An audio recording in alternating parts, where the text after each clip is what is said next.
All right, so we'll get going at 9 o'clock, guys. In the meantime, type a 1 in the chat if you can hear me.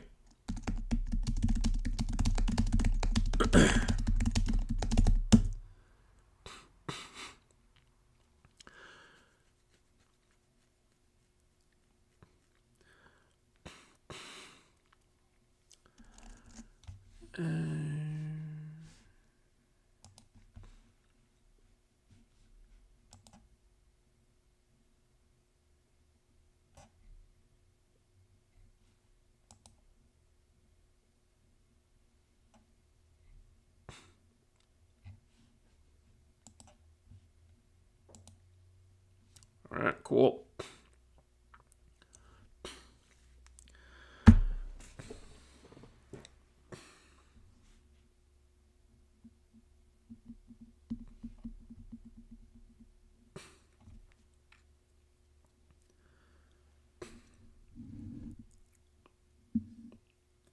All right, still cannot figure out why YouTube won't let me schedule these things.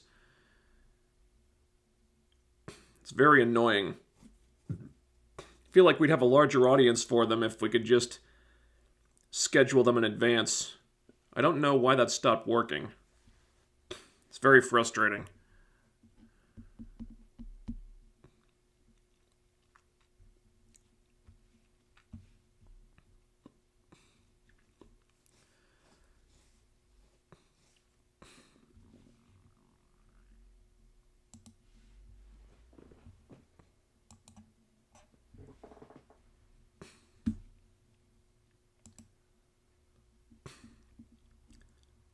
Alright, I guess we can get going now.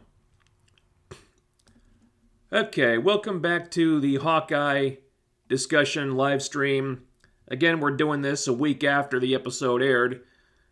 I'm not sure how that became the usual date for these things, but it is what it is. Hope everybody had a good Christmas. I spent my Christmas alone making a video about how the Matrix Resurrection sucked. Ho ho ho.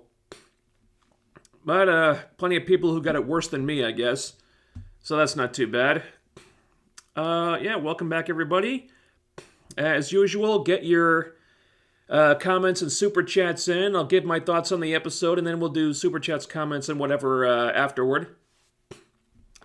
So, I don't want to be too long with this, because I have no idea how long my voice is going to hold out.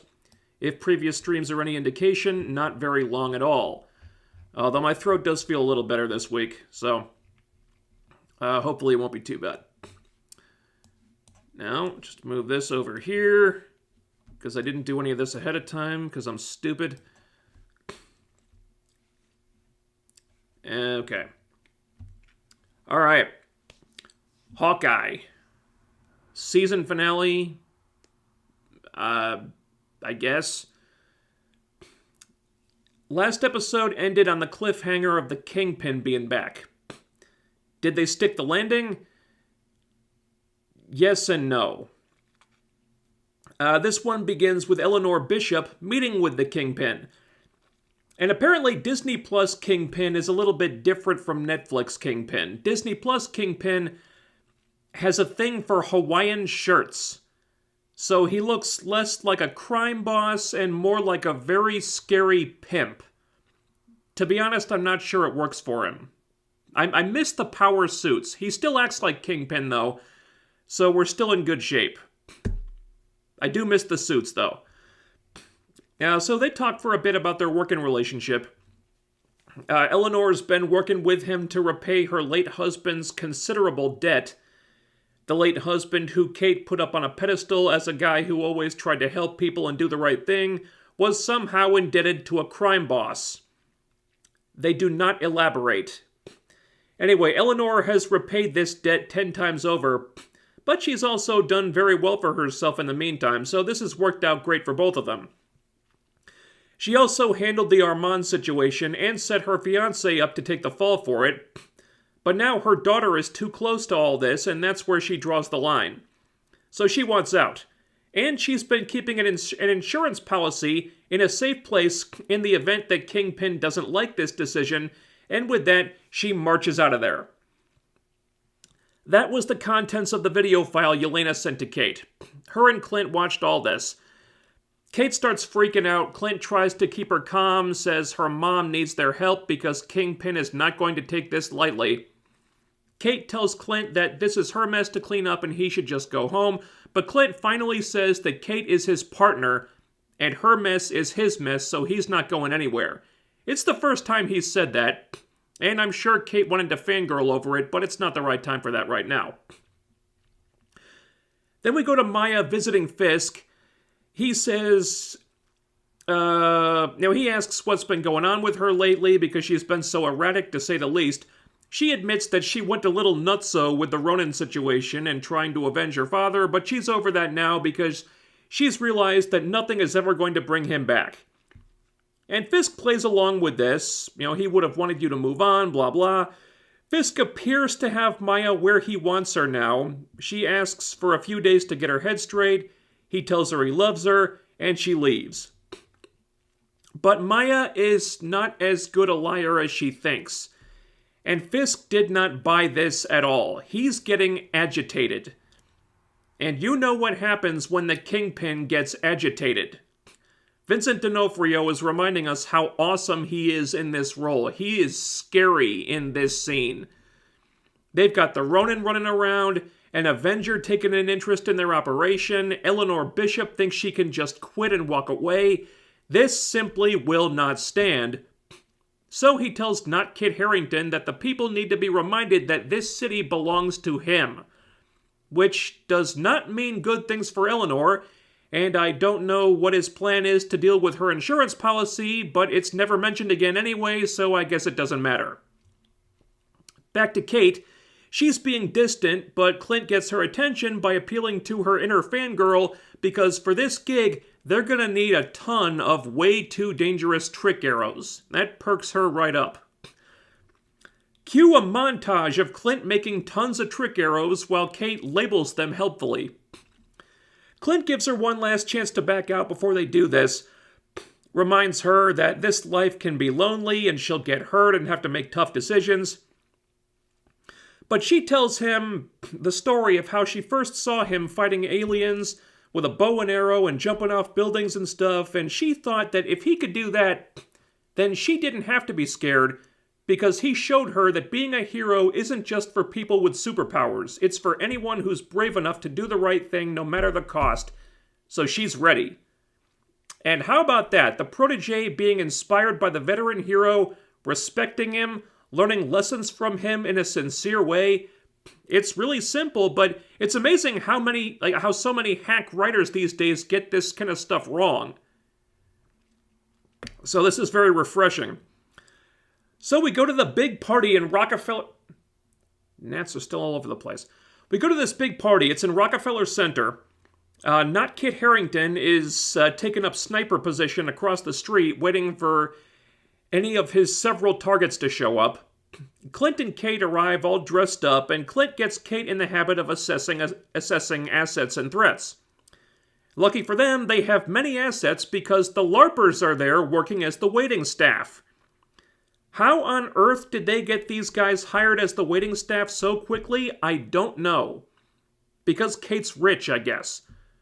Also, I think it is technically her mom's party, so maybe Kate did the hiring?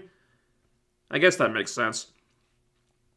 Jack is there, already out of prison and carrying a sword, right after he was accused of murdering his uncle with a sword. They make a joke about that, as they should. Then Yelena walks in. Then Eleanor walks in. Things are getting more complicated by the minute. So Kate takes her mom into the kitchen and confronts her about the whole working with a crime boss thing. The mom tries to explain herself, and when Kate's dad died, she was blindsided because he owed this guy a lot of money. Then Jack comes in Then Jack comes in and interrupts them. Back to Clint, who Not Kit Harington is about to eliminate, but Clint spots the laser sight just in time. Not Kit Harington is firing away, but Clint is getting everybody away from the windows while the LARPers try to do crowd control. Kate tells her mom to stay put while she goes to help. She does not stay put. Then Jack hears the gunshots, tells himself that this is his time, and draws his sword. At this point, I started wondering who Jack is exactly. Like, is he someone from the comics? It felt like they were building up to something here. I guess they weren't, but it felt like it. I mean, it was very strange. When he pulls that sword, I'm like, wait, what's going on here? Is he doing a thing? Am I supposed to know who he is? Very weird. Like, one of the LARPers smuggled in Kate and Clint's gear, so Clint arms himself and goes to deal with the sniper, and unbeknownst to him, Yelena goes after him. Kate spots her and meets her at the elevator. "Hi, Kate Bishop. Don't mind me. I'm just here to kill Clint Barton." Her being so casual about this is what makes it funny. The next scene is hilarious. Kate jumps in the elevator with Yelena, and she keeps trying to press all the buttons, and Yelena keeps swatting her hand away like an annoyed parent. And Kate keeps trying, and Yelena keeps stopping her, until finally she grabs Kate's jacket. But it's a tearaway, revealing her arrow suit underneath. And Yelena's like, "What the? Did you plan that?" These two are very funny together. They need to put Yelena in Young Avengers when that happens, so we can get more of this. So Kate just smashes all the buttons. The elevator stops. The door opens. Yelena runs out. And then they have this hilarious fight, which is mostly just Kate getting her butt kicked, because Yelena doesn't want to kill Kate, and also she kind of likes her, so she's going easy on Kate, and Kate is surviving the fight and gets a few shots in by using the stuff around her. I think she hits Yelena with a keyboard at one point. So Yelena tries to go out the window, but Kate hits her hand with like a bolo or something, and Yelena reacts like a little kid. Like, "Ow, that really hurt!" This is a Black Widow saying this, by the way. I love Yelena. She's deadly as hell, but she weirdly has the temperament of a preteen or something. She's hysterical. It says, "Well, so did the kick in the ribs," says Kate. And then they just start complimenting each other's fighting style, like they really want to be friends, and they could be, except for the whole Yelena trying to kill Clint thing. It's all played for laughs, and it all works. These two are very, very funny together. Several floors down, Clint is taken out not Kit Harington with a gas arrow. One shot, all it takes. So Yelena finally goes out the window, but Kate warns Clint, so he avoids her as she shoots at him on her way down. Then Kate takes Yelena's cord. She jumps out the window also. Terrified, she's screaming all the way down, somehow lands without killing herself. The entire scene is just gold. There's so many laughs to be had here. So, at this point, the tracksuit mafia thugs are showing up. Like, a lot of them. So, Kate's fighting the first wave of these guys. She does a lot better than she did the first time, but there's so many of them. One of them sneaks up on her from behind, but Jack saves her with his sword. Turns out Jack was a good guy all along, and not someone from the comics, I guess, just a guy who really likes swords. So he's fighting the thugs with his sword and really kicking some ass. And Kate even apologizes to him for that whole thing with him getting framed for murder. I guess there's no hard feelings. He's not even upset about it. So he's fighting... Sorry, I unmuted it there for a second there. So we're back to Clint, who's on an empty floor of the building that's getting renovated, I think. He's the only one in there, and he's setting explosives all over the place, waiting for the tracksuit thugs to come to him, which they do. Not Kit Harington jumps him, and almost seems to have the upper hand until Clint detonates the bombs, taking out all the other thugs, and then German suplexes Not Kit Harington out of his boots. Yeah, German suplex. Clint is a pro wrestling fan. That's just awesome. So more thugs pour in. Clint dives out the window, but his cord anchor gives way, so he falls and gets stuck in the giant Rockefeller Center Christmas tree. It's a little ridiculous, but I just love Christmas stuff, so they got me with this one. And there's a little owl in the tree there that makes eye contact with him. You'll never believe what that's a setup for. So the LARPers bring Kate's gear. She tells them to clear the civilians, but the civilians are bad at following directions. So Grills thinks it's time, so they get into costume. Their new LARPer costumes, and bless their hearts, they even get an Avengers-esque musical cue of their own. It's silly, but the show knows it's silly, so it kind of works. And that seems to do the trick because the people start listening to them, and they even take out some mafia goons themselves. Yeah, the tracksuit mafia are not very good at this. They're like the putties on Power Rangers. They're really just bodies for the good guys to beat up. So, cut to Maya packing a bag, but she sees a picture of her dad and reconsiders, and then, just like that, we cut away from Maya. Okay. So Kate shoots out the cords holding the tree up, she shoots out the tree's trunk with an acid arrow, the giant Rockefeller Center Christmas tree falls over, and I really want to know how they did this. I don't know if they actually filmed it in Rockefeller Center or if they staged it somewhere else. Like, shooting it in Rockefeller Center at Christmas time while keeping spoilers from getting out would have been a logistical nightmare, so I don't know how they pulled this off exactly, but it looks really impressive. So Clint is out of the tree now. Him and Kate are on the ice rink. The Mafia thugs are just coming out of the woodwork. It's like baffling, there's so many of them. Kate shoots some smoke bombs to hide them. Clint takes away all their guns with an arrow that magnetizes them to all the light poles or something. And with that, it's finally time. Clint takes off his suit, revealing his costume. The costume Kate's been trying to get him to wear the whole season. The costume he's been against the whole time, the one he thought is stupid, he actually wears it. And it looks like Clint's costume from the comics, like the modern one, not the old school one. That would have looked stupid. But he looks good in it. And now it's game time.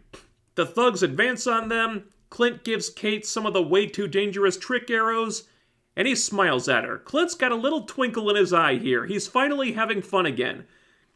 And goddamn, this sequence is fucking fun. They're using all the trick arrows. They all do something different. Like, there's a flash bomb arrow, a gas arrow, an arrow that shoots spikes out of itself, an arrow that freezes a guy's leg, an arrow that flies one guy into the air somehow, an arrow that restrains a dude with electricity. I'm not sure how that works. There's a sound concussion arrow, an arrow that turns it into a giant airbag that balloons out and throws people away. The whole thing is insanity. So Clint and Kate are working in tandem now, fighting these guys, at least the ones that got through, like the barrage of arrows. Admittedly, the fight choreography is not the best here, but it's still really cool. And then to cap it off, some of the thugs drive a truck off the ledge to crush them, but Kate shoots a Pym particle arrow at this thing to shrink it to tiny size, and then the owl from the tree swoops in, grabs the tiny truck, and flies off. Possibly to eat the Mafia thugs, I don't know. This entire sequence was a fucking blast. I was laughing, I was cheering. A good time was had by all. Unless you're the tiny Mafia thugs about to get eaten by an owl. Yikes. What a way to go. So the LARPers have located Kate's mom. She goes to see her. Then not Kit Harington shows up again with two more thugs. Clint shoots an arrow that splits into 3 arrows, takes out the 2 thugs, but not Kit Harington grabs the 3rd arrow out of the air. It's easily the coolest thing he gets to do here. That doesn't last very long, though, because then Maya shows up to confront him while Yelena shows up and attacks Clint again. So Maya beats him pretty easily, seeing as how he'd just gotten beat up by Clint. She doesn't really want to fight him, though, and says they could just leave all this behind together. But he says this is his life. It was never supposed to be hers.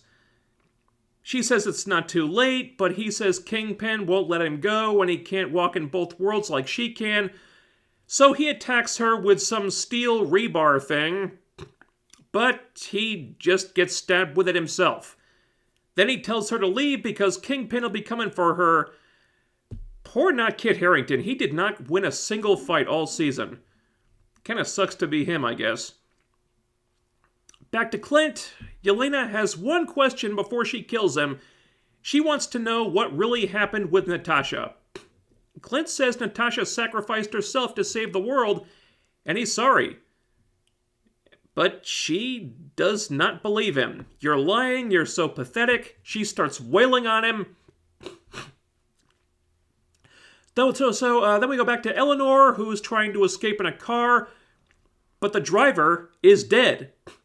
Then Kingpin appears and rips the car door off its hinges. And you know what Kingpin likes to do with car doors, don't you? I'm on the edge of my seat waiting for it. Unfortunately, Kate stops him before anything cool happens. So she shoots him in the chest, but the arrow just sticks there, and he brushes it aside like it's a toy. Now, we know Kingpin wears those suits with the body armor woven into them.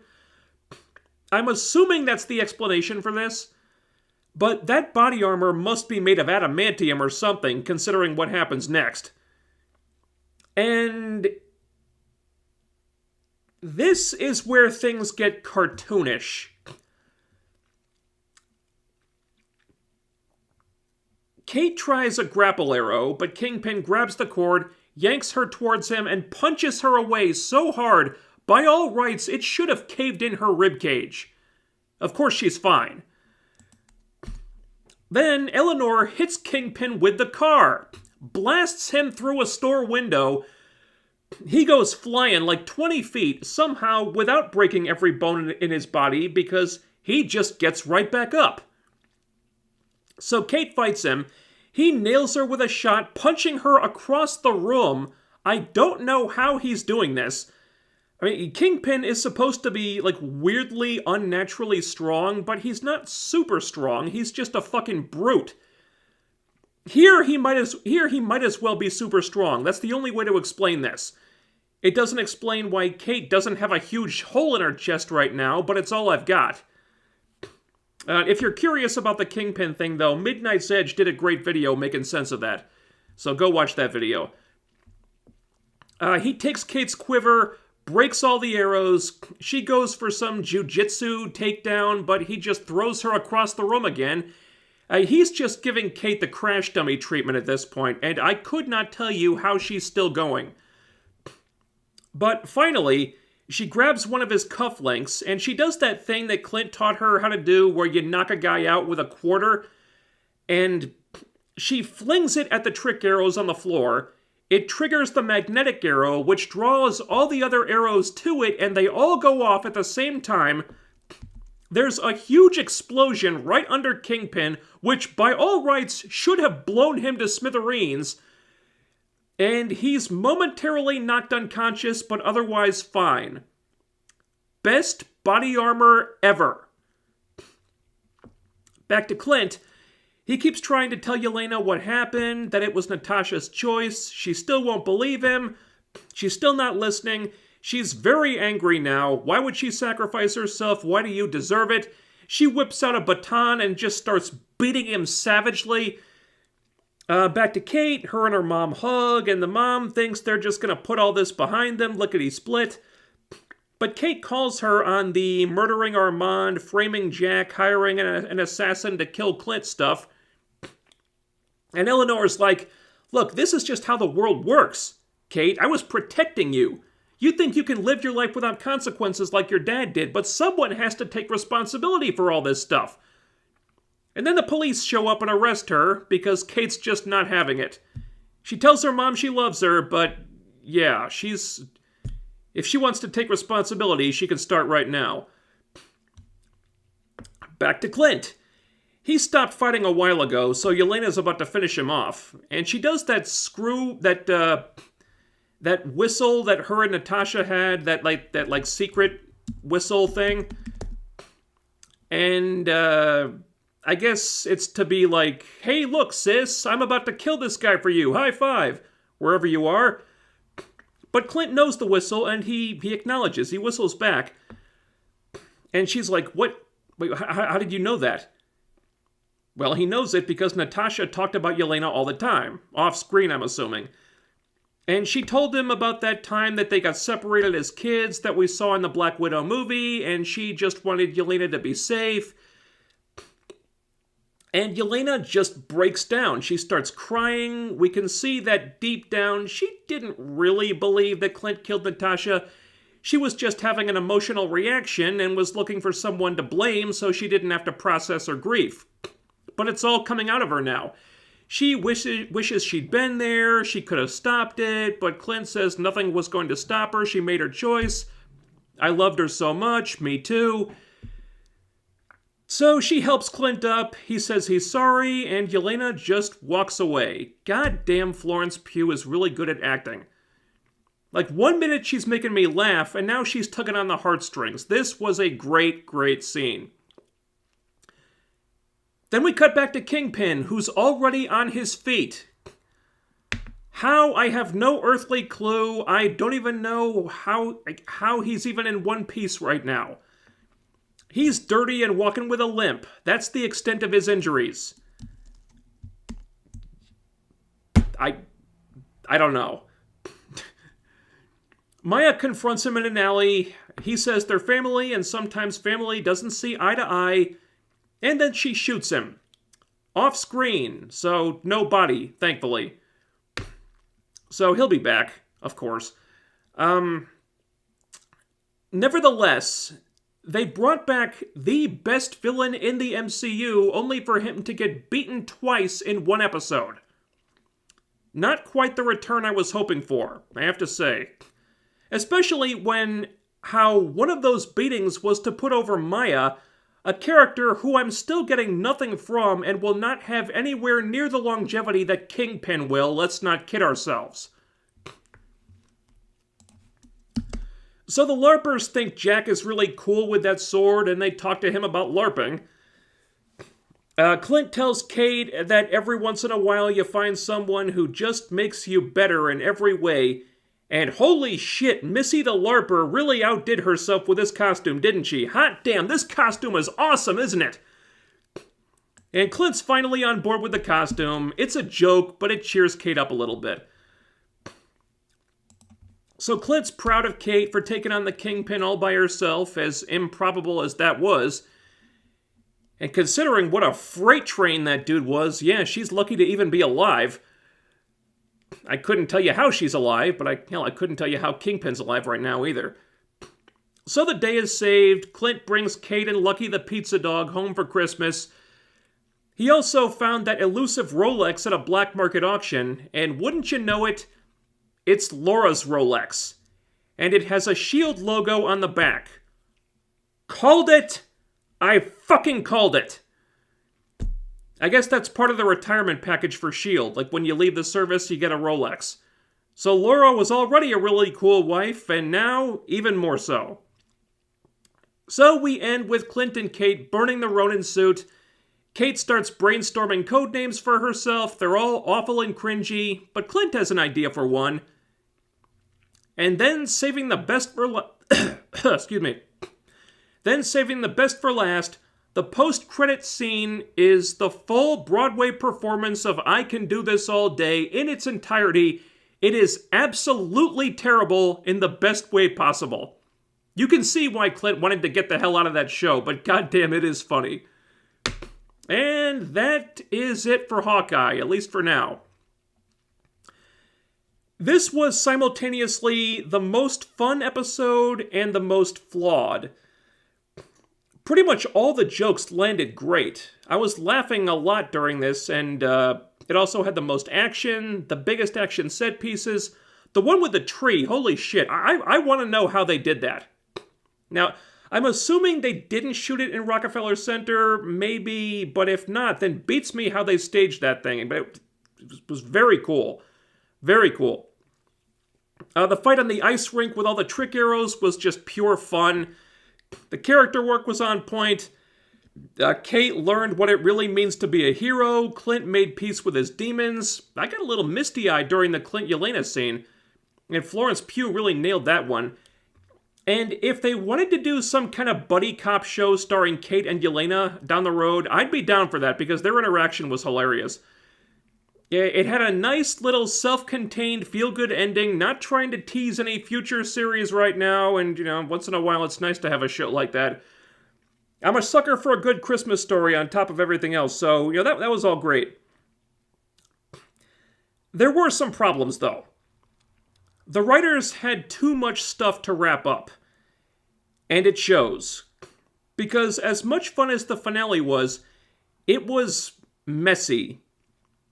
For most of the season, Maya was the main antagonist, only for her to kind of be sidelined here and barely play a role in this episode that wasn't about setting up a spin-off show that, I'm sorry, she still seems very ill-equipped for. The real main event was Kate Fisk and Clint Yelena. And then Maya just shows up, fights not Kit Harington for a minute, and that's about it.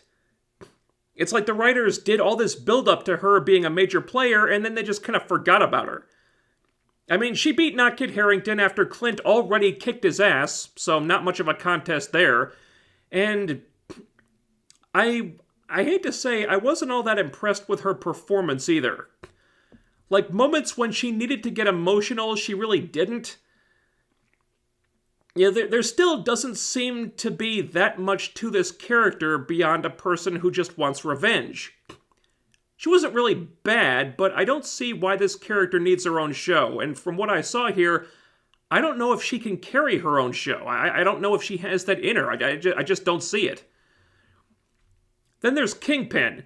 The entire season is building up to the reveal of Kingpin being the actual big bad, only for him to appear in just a few scenes, get beaten by Kate Bishop, and then get shot off screen.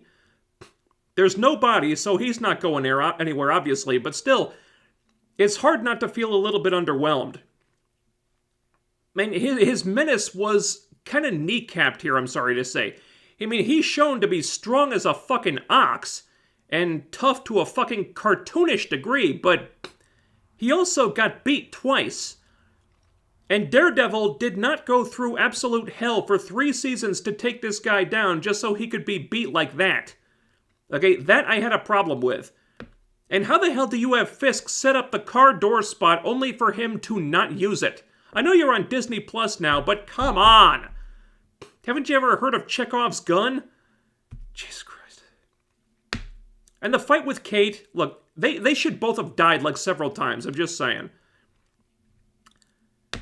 And why exactly did Clint and Kate just go home at the end? Like, as far as they know, Kingpin is still out there. They don't know that Maya shot him. And I have to assume they know he got away, so what gives? Do they just think he'll leave them alone now? So yeah, there was a lot to tie up, and the writers didn't really address all of it. Also, what was going on with Jack? I get that he was a red herring, but if he was actually such a good guy, what was he doing at an obviously illegal black market auction in the first place? Is he that much of a blade enthusiast that he just had to get his hands on Ronin's sword? They never explained that. The LARPers were entertaining, but they were really just there because there was some busy work that Clint and Kate didn't have time for. So yeah, I mean, the finale was very busy. A little bit too busy. For most of the season, the writers did a good job of keeping things from getting too complicated, too convoluted. But this episode had a little too much stuff to wrap up. Story-wise, I think it was one of the weaker episodes. It was still fun, though, and that counts for a lot. And as long as your Christmas show is at least fun, you should be okay. So yeah, I think it was not the strongest effort they had, but, still pretty enjoyable. Okay.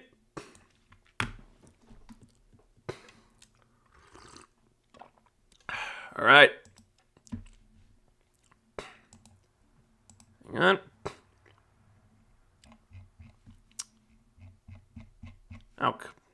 Ah, for God's sake. It had all the super chats there, and then it... Alright, let's see. Striker X24, thank you for the $10. Why couldn't Clint face Kingpin? Cringed when he said Kate was his partner. She's more like his mentor. No, he's more like her mentor. I see a good show in here somewhere. It just has too many problems. Well, Clint couldn't face Kingpin because his business was with Yelena, and Kate's business was with Kingpin. That's why. I mean, story-wise, it wouldn't make sense for Clint to be the one to fight him. Because, Kate's mom had the business with the Kingpin. Kate was the one who was put in danger because the mom had the business with the Kingpin. It just made sense for Kate to be the one to face him. And, Yelena was the one trying to kill Clint, so he kind of had to deal with her. I understand the Kingpin feels like the bigger fight, but, I mean, story-wise, this was just how things played out.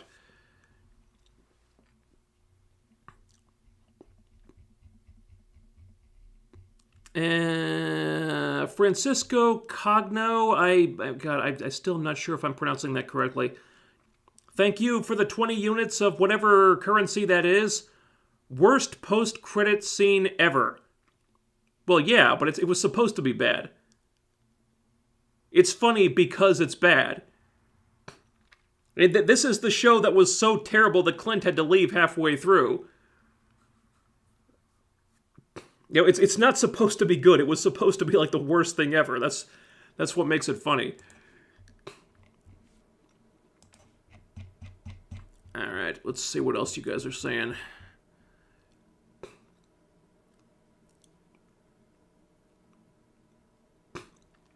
Kate uses Kingpin's cufflinks to activate the other arrows, and they're the same as the ones seen in Daredevil.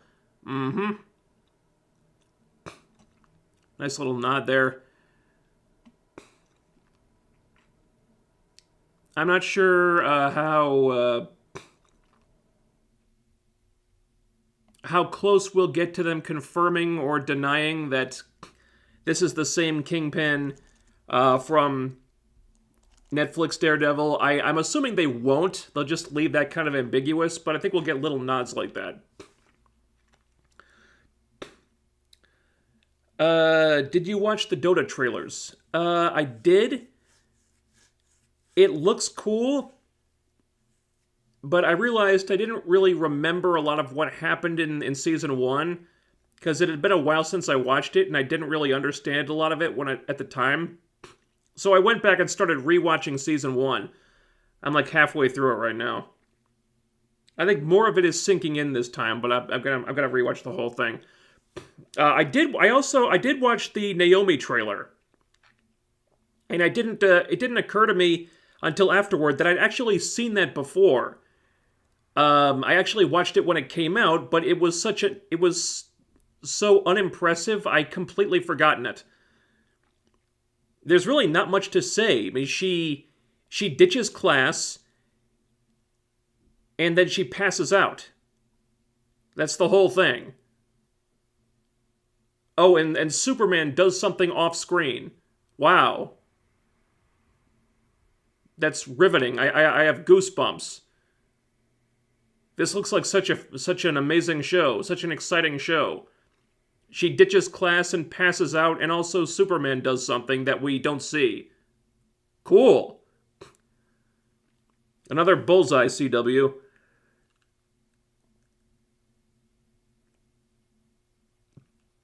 Let's see. Arcane Best Series of the Year. Yeah, I'd say so. But it's between Arcane and Invincible, really. I would give the edge to Arcane. Yeah, it was, not to crap on Invincible. I loved Invincible. I think Arcane is just a cut above the rest.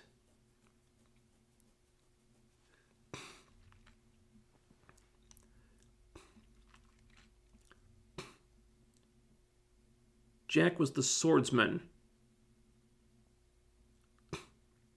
The swordsman Hawkeye's mentor in the comics. Is he now? Oh, so he is a character from the comics. Alright, cool. That makes more sense now.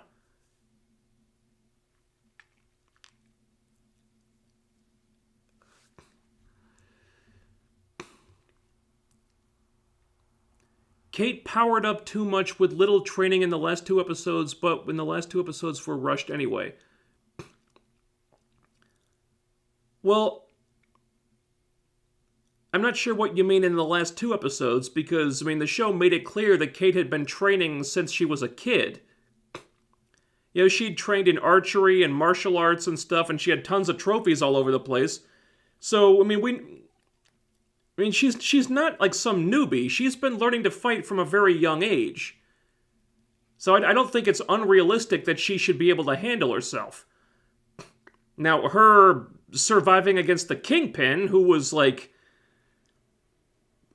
I don't know what... I mean, that guy was high on like MGH or something, or PCP, something. He was revved up on something or other. Now, I don't know how she survived that fight, but, I mean, her beating up, like, regular guys, yeah, she should be able to do that. That's not unreasonable. And it's not like, I mean, she did that well against Yelena. I mean, she sort of held her own against Yelena, but that's because Yelena was going easy on her. And she spent most of that fight getting beaten up. So it's not like Kate is some Mary Sue here. I mean, she is not perfect. She does take punishment in fights.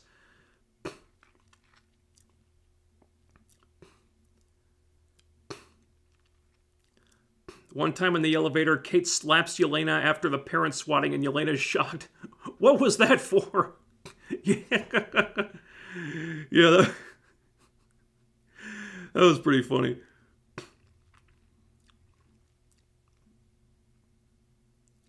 She was already an excellent archer and tournament martial artist before this, so it's all about using those skills in a street fight. Yeah, exactly.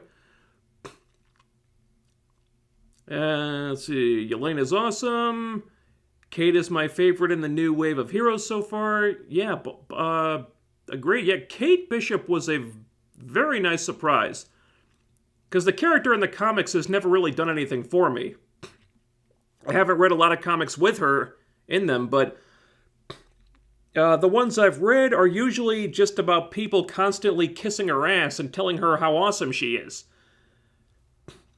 So in the comics, Kate Bishop seems like a pretty big Mary Sue. Here, no, she's very lovable in this show. That was a very refreshing and very welcome surprise.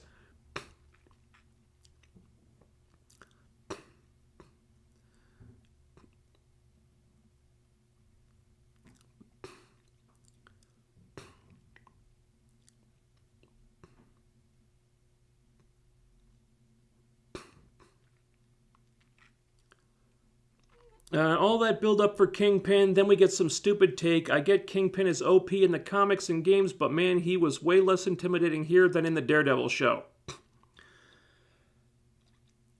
Well, you're not wrong about that.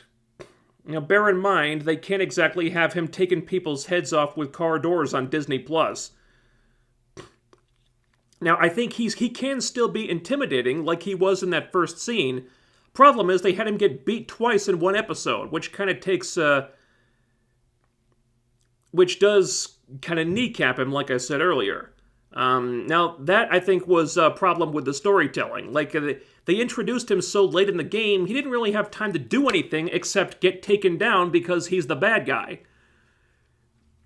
I think if he'd shown up earlier and had a chance to establish himself as a threat and do some really intimidating stuff, I think that would have worked better, but they were saving that reveal. I don't think it was necessary for them to save it that long, but maybe they wanted it to coincide with Matt Murdock showing up in Spider-Man No Way Home, possibly. I'm not sure why they did it this way, but that's the way it worked out. And I agree, Kingpin kind of got shortchanged there. I imagine he'll show up again in the Echo series. Hopefully he'll get treated better in that show. But Wow, I'm not sure what they see in this Echo character, or I guess she's still Maya. Yeah, got it. There's gnats all over the place. Yeah, I don't know what they see in the Maya character. I mean, Echo is cool in the comics. Here, it's just I don't see it. The actress, I don't see. I'm not seeing spin-off potential here. I'm just not. I'm not sure if the actress is capable of carrying a show on her own. From what I saw here, granted I haven't seen her in anything else. And I mean, between Maya and Kingpin, which one of them is more engaging? I mean, it's no contest. And so to have him get taken down just like that by Maya, it left a bad taste in my mouth, because that's not the character I'm invested in.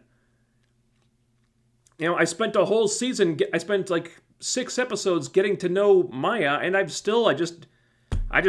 don't really care about her, I'm sorry to say.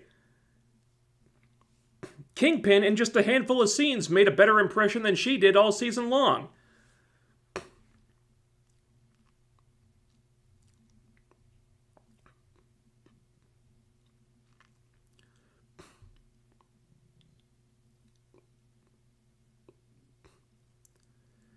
On top of that, Hawkeye was so weak in this show, I imagine because of the cost of her stunts and stuff, but still. How was Clint weak in the show? I don't know where you're getting that from. The first time he gets into a fight, he destroys all the tracksuit guys. In the second big fight, he pretty much mops the floor with all of them, Maya included. I mean, Maya, arguably gets the better of him in a hand-to-hand fight, but once he gets a bow and arrow, the fight is over. Like, he just destroys all of them. Later, like during the chase scene in the cars, he's got all that handled. When he suits up as Ronin, he just obliterates all the tracksuit guys. He destroys Maya like it's not even a contest. I mean, the one fight where you could say he was losing would be the fight against Yelena, where he didn't really want to fight her in the first place. Like, I mean, when he tried to fight back, it was just to get Yelena to listen to reason. I mean, he pretty easily got a hold of her, and he was like restraining her and stuff, but he didn't really want to fight her. That was the thing. I mean, you could argue that she was beating him, but it's because he was choosing not to fight back because he just wanted to get her to listen to reason. So, you saying that Clint was somehow weak in the show? No, I don't agree with that at all. I don't see what you're talking about there.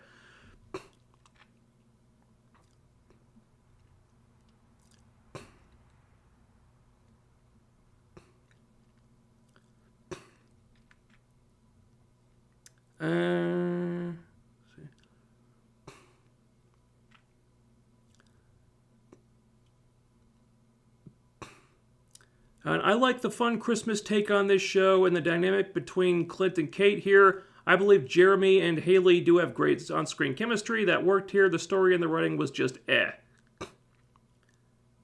Okay. Alright, that's a fair take.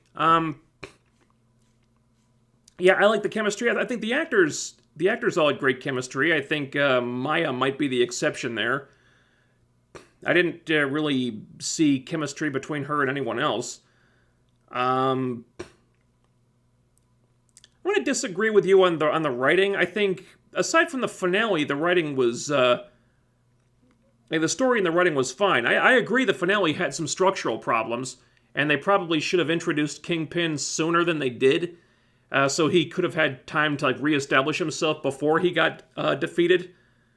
Because that didn't really work. And there were too many moving parts in the finale, so they really should have restructured the season to kind of wrap things up a little bit earlier so they didn't have so much to deal with in the final episode. So that was a failure of the writing. For most of the season, though, I felt it worked pretty well.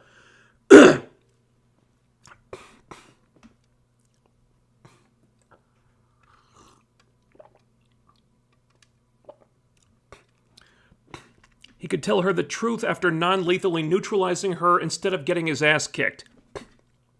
Well, he kind of did. He did that. If you watch the fight, he restrained her, tried to get her to listen to him. She wasn't listening.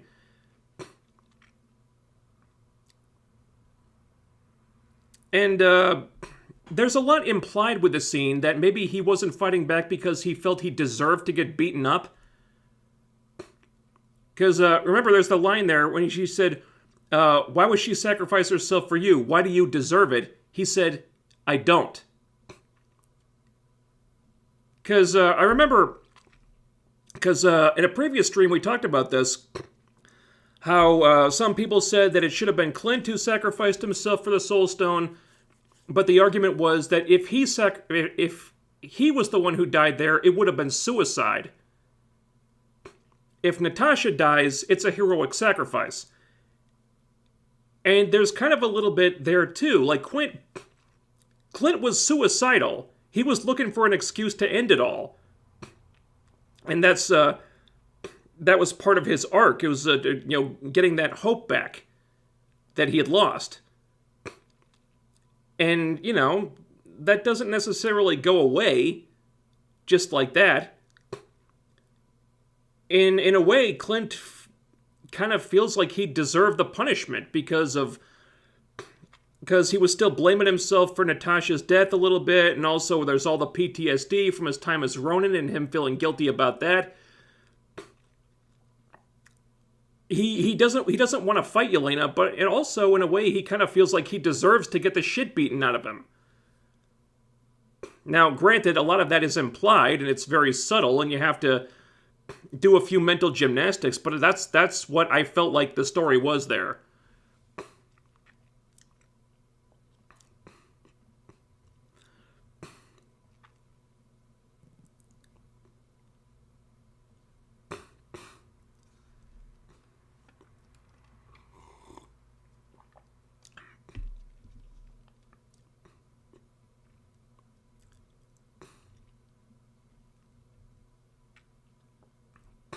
The whole time Kate was fighting Kingpin, I was wondering how Kate was going to survive. Yeah, that part really didn't make sense. Like, realistically, the shots she took should have just caved in her chest. Like, I don't know how she's still walking around after that. So that was easily the weakest part.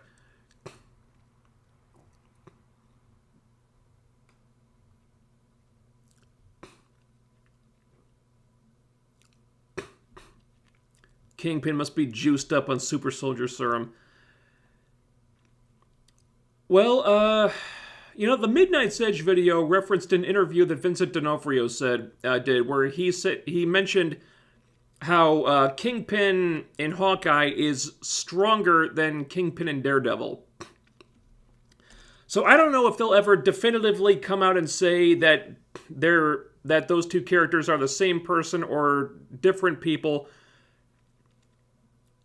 My guess is they'll keep the whole thing ambiguous, but that's one of those nods to this Kingpin being a different version. So maybe Disney Plus Kingpin is just much stronger than a normal person.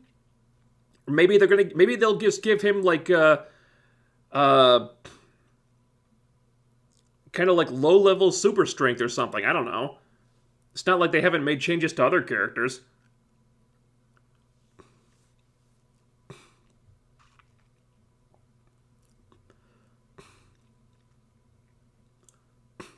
See, I prefer Netflix Kingpin. So do I, but it's only been one episode. We don't know how it's going to all play out.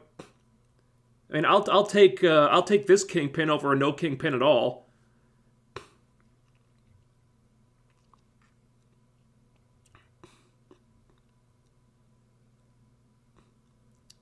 She-Hulk looks like garbage, and if Daredevil is in it, like the rumors say, he'll be watered down as many people feared. Well, to be fair, we haven't really seen anything from She-Hulk yet. It was just that very brief teaser that didn't really show us much of anything. Now, I'm worried about She-Hulk too, but that's mostly because one of the writers made an ass of herself on Twitter. But I'm going to see more. I want to see more of She-Hulk before I make any judgments on that.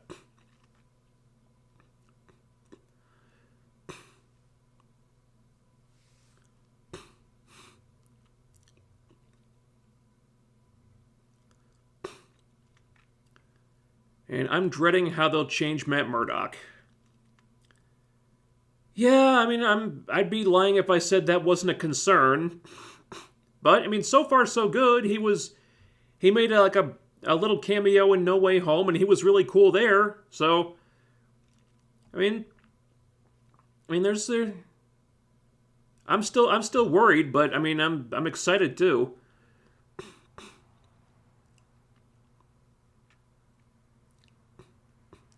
I'd get excited for a new Black Widow movie with Yelena and Kate as the new Hawkeye and Black Widow. Yeah, me too. I'd watch that. Just make the whole thing a big action comedy like this show was. Since Yelena's already so funny. I mean those actresses are have really good comedic timing and great chemistry together. They got a funny little dynamic between them going. I'd absolutely watch that.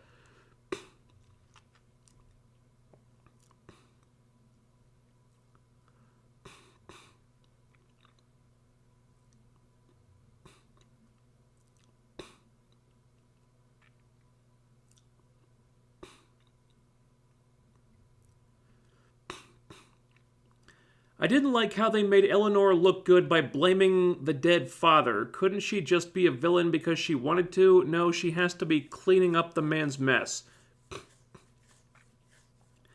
You know, that was something else that they didn't really get wrapped up. Like, Kate always holds the father up on a pedestal, but in actuality, he owed money to a mob boss, and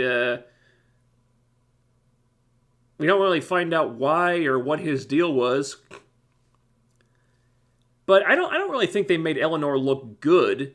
I mean, she was still trying to rationalize all the bad stuff she did. Like, she murdered someone, framed her fiancé, hired an assassin, but she's like, nah, it's all good, we can just leave all that stuff behind. So, I mean, she may not have been in that arrangement with Kingpin by choice, but she didn't seem to feel all that bad about the stuff she did. Now, she kept trying to make excuses and rationalize the whole thing, so, I mean, I don't think they made her look good beyond just being in that situation against her will. I mean, clearly she was not exactly a paragon of morality. I mean, and no one, and Kingpin certainly didn't force her to hire the assassin to kill Clint. I mean, she did that all on her own.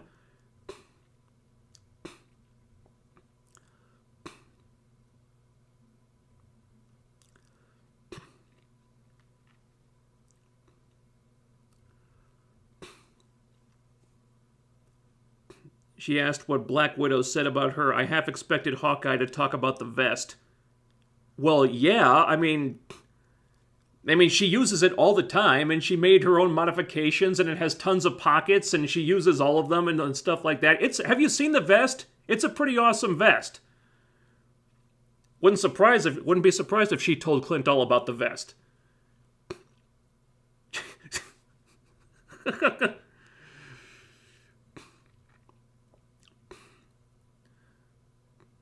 The She-Hulk trailer was literally a few seconds. Yeah, I mean, I don't see how you can say it looks like garbage. It's like 10 seconds long. I get you have reason to be concerned, but let's wait for an actual trailer before we freak out.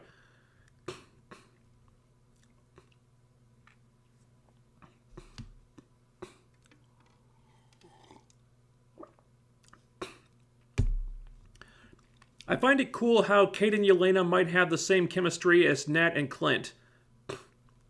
well, I don't know if it's, I don't think it's the same chemistry.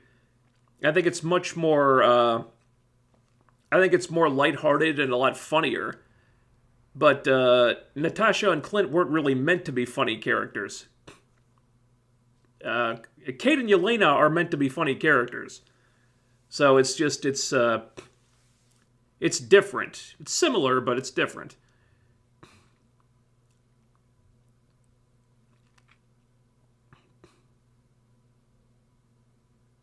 Agent 19, Mockingbird. Yeah.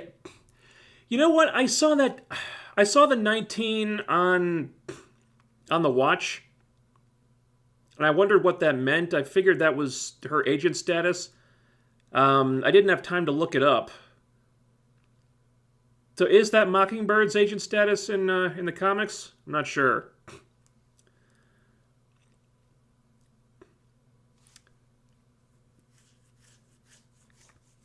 Might just be a nod to the comics, because I mean, if she's Mockingbird, then I don't know why we'd be calling her Laura, not Bobby. So, who knows? Again, they've made changes to a lot of these characters before. Wouldn't be the first time. I thought Kingpin was going to be the main villain of the Echo show. Well, he still can be. I'd be shocked if he wasn't. I mean, he has a lot of reasons to not like Maya now. So just because he got shot here, presumably, doesn't mean he won't be back.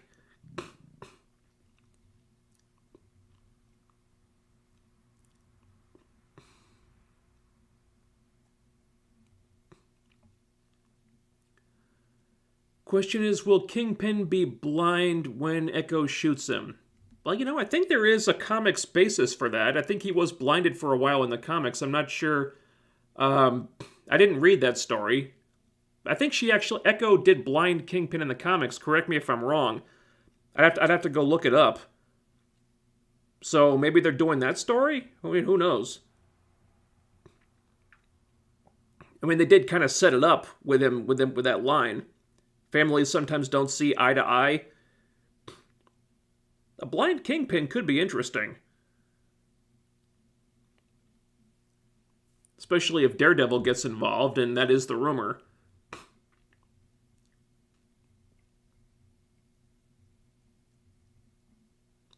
They didn't really kill Kingpin off, right? Dude, they did not bring Kingpin back just to kill him after one episode off screen. Absolutely not. He will 100% be back. I still think Maya should have gotten the Ronin suit, maybe stolen it from Clint to go on her own vendetta against Kingpin to set up her own show. Well, there's nothing stopping her from doing that later. I mean, she could just don her own Ronin suit that's similar to Clint's suit. I mean, nothing's stopping her. Kingpin better not be dead. Dude, if Kingpin was dead, they wouldn't have shot him off screen. He's fine. He might be injured, but he'll be back. Don't worry about that.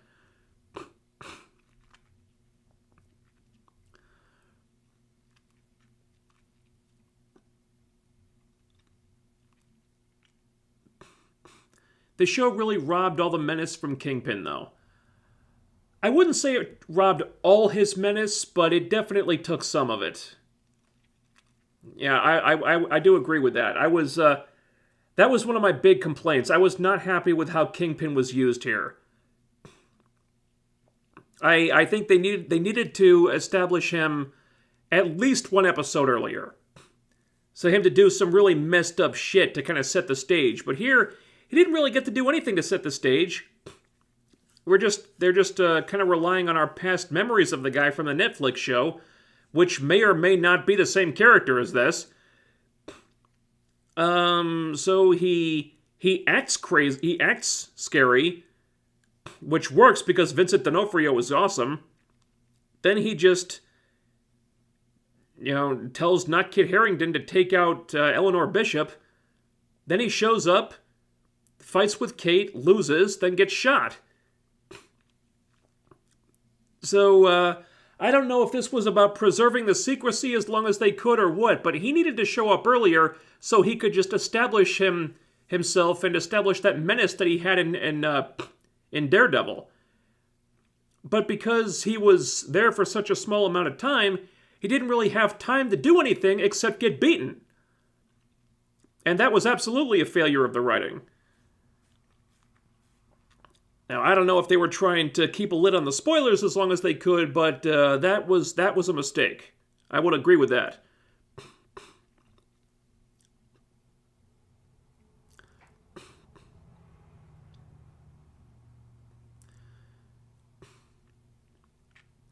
That last shot of Kingpin and Echo was straight from the comics. Kingpin's alive and blind. Yeah, hopefully not permanently.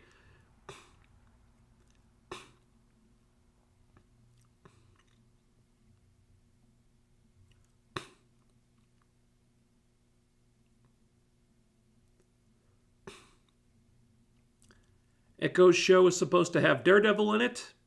That's what I heard.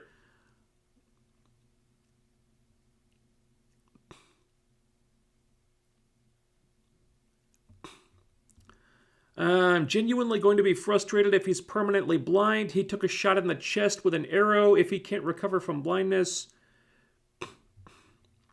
yeah. Well, we don't know how he shrugged off the shot from the arrow. Could be because he was wearing body armor. Could be because Disney Plus Kingpin is just much stronger than the previous version. Maybe they're going to give him, like, legitimate super strength. We don't know.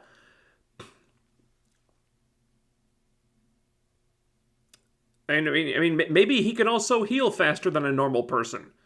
Maybe they'll give him actual superpowers. I mean, they have made changes to other characters, so that could be a thing.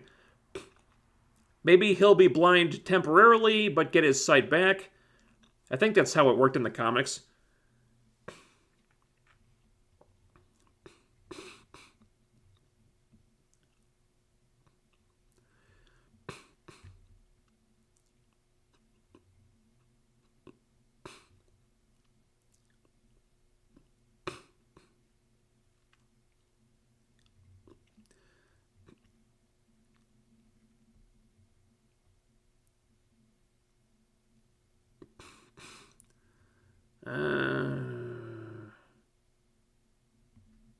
Trying to get the sword. Well, yeah, he was trying to get the sword. Doesn't excuse him being at an illegal auction.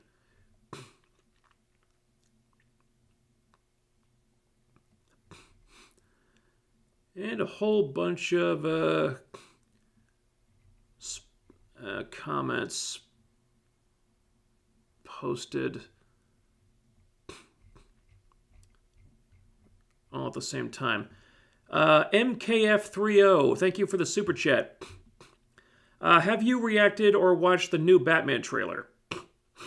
I've seen it. It's really good. I didn't do a reaction video because I already did reaction videos for the two previous trailers. I didn't think I had anything really new to say. Really good trailer, though. I'm very excited for that movie. I think it's funny, though, how there's one shot of Pattinson shirtless, and he doesn't look that big at all. Looks pretty skinny. And then they have a shot of him in the batsuit, and suddenly he's gained like 50 pounds of muscle.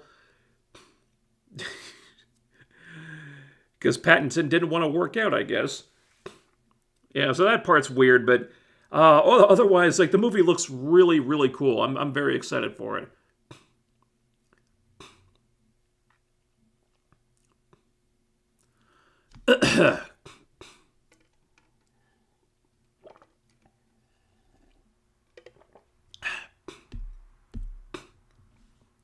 Okay.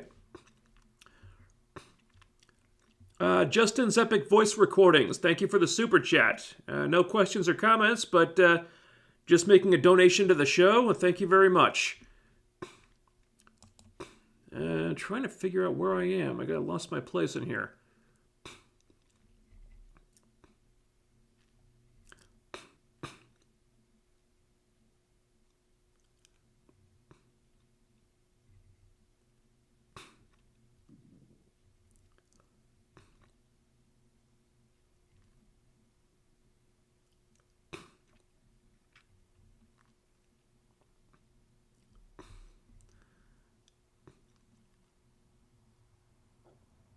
Uh...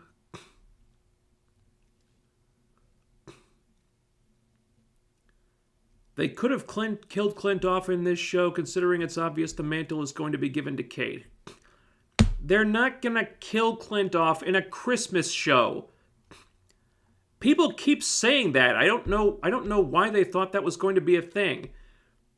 It's a lighthearted Christmas action comedy. They're not gonna kill Clint off in a show like that.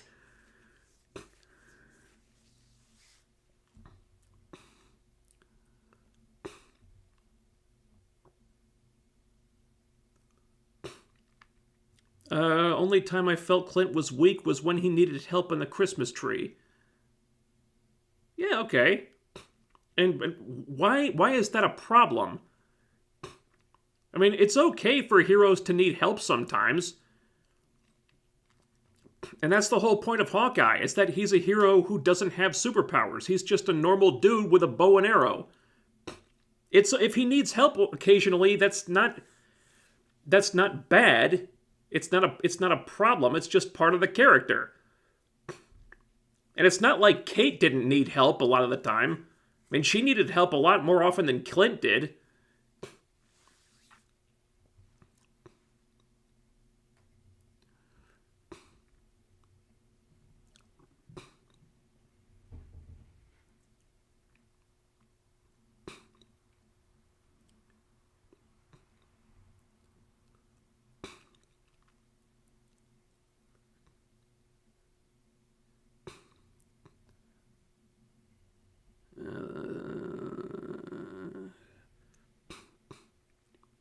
I wish that Nat never died. Hey, I miss her too, and for the record, I mean, they do have the technology to bring her back. Now that time travel is a thing, and they never really explained why they couldn't use it to bring her back. And Tony, for that matter. That's one of the threads left dangling in Avengers Endgame. Like, they have this technology to bring their friends back, but they don't use it for some reason. I don't know why. So, who knows? I mean, maybe if Scarlett Johansson hits a run of bad luck in other movies and maybe she wants to make a return, maybe they could cut another deal with her. Oh, excuse me.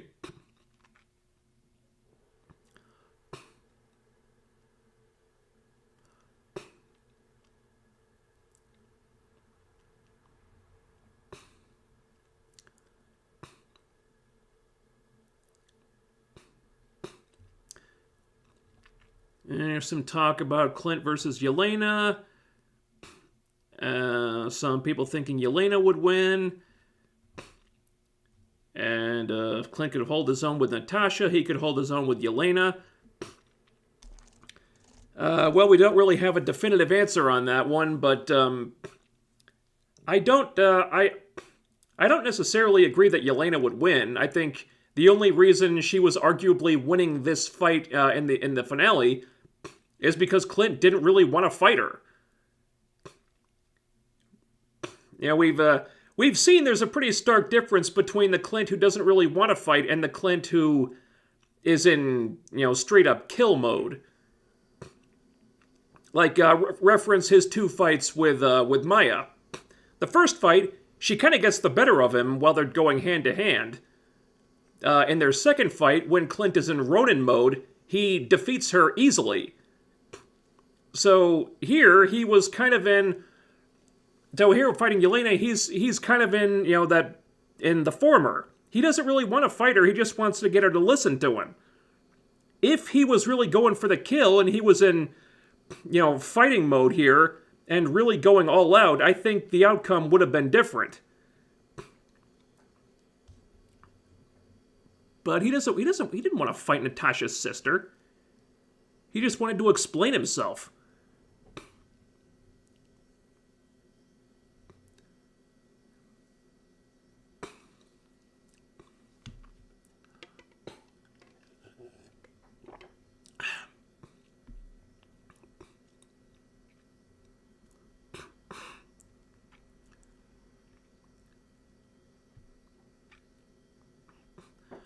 Wasn't super strength the power the comic book Kingpin had? Not as far as I understand it. I think in the comics he's just kind of a freak. Like he's not technically superpowered, but he's just freakishly strong on a natural level. So not superpowered, not a mutant. He's just kind of like a fluke. You know how some people are just naturally built stronger than other people? Kingpin just has a lot of that. Like, wasn't really superpowered as far as I know. He's just a big, strong son of a bitch. He's like a Brock Lesnar type. You put Brock Lesnar against a dude off the street, and Brock is gonna be is just gonna have his way with the poor bastard. The Kingpin's like that. He's just like a once-in-a-lifetime freak of nature who's just naturally much, much stronger than normal people. I think that's how it is in the comics. And James B., thank you very much for, wow, $19.99. That's a big one. Again, no question or comment, but hey, thank you very much for making a donation to the show.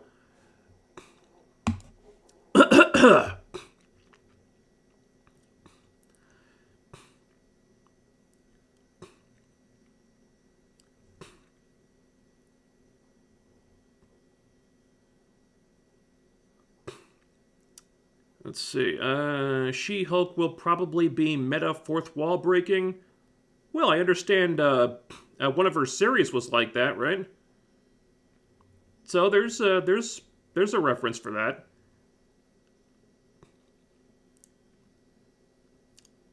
Which of the upcoming MCU shows are you most looking forward to? Oh god, well which ones are coming out right now?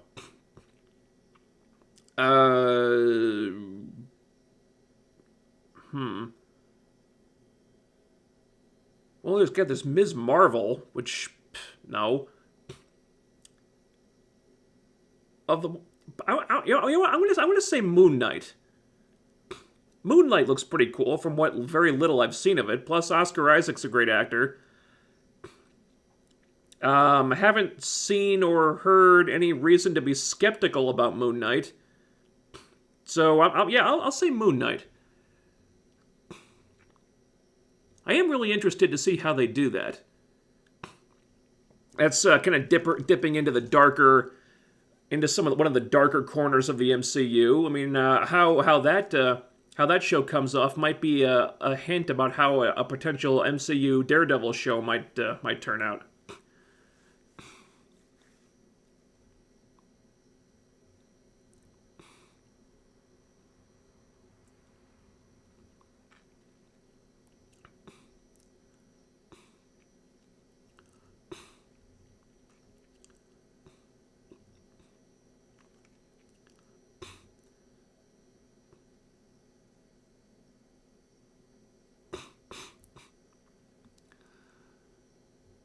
When Cap and Nat show up to break the others out. Hey, Clint, like the vest my sister gave me?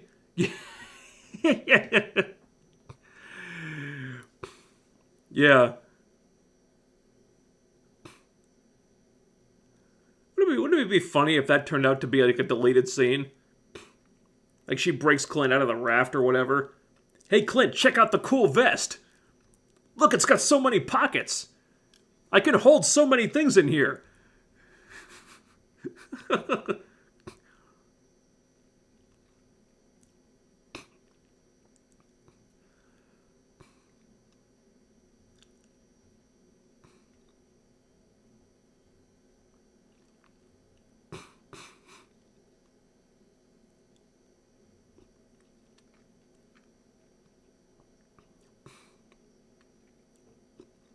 If Hawkeye said Ronan was set to kill Echo's father by Kingpin, it almost sounded like he ever worked for him or got tricked. Shaking my head, why not go after Kingpin during that time? No, he didn't work for him. He got tipped off by an informant who turned out to be not Kit Harington. So, as I understand it, Kingpin wanted Maya's father eliminated and told not Kid Harington to do the job, and then not Kid Harington kind of hired out Clint to do it for him. That's the impression I got.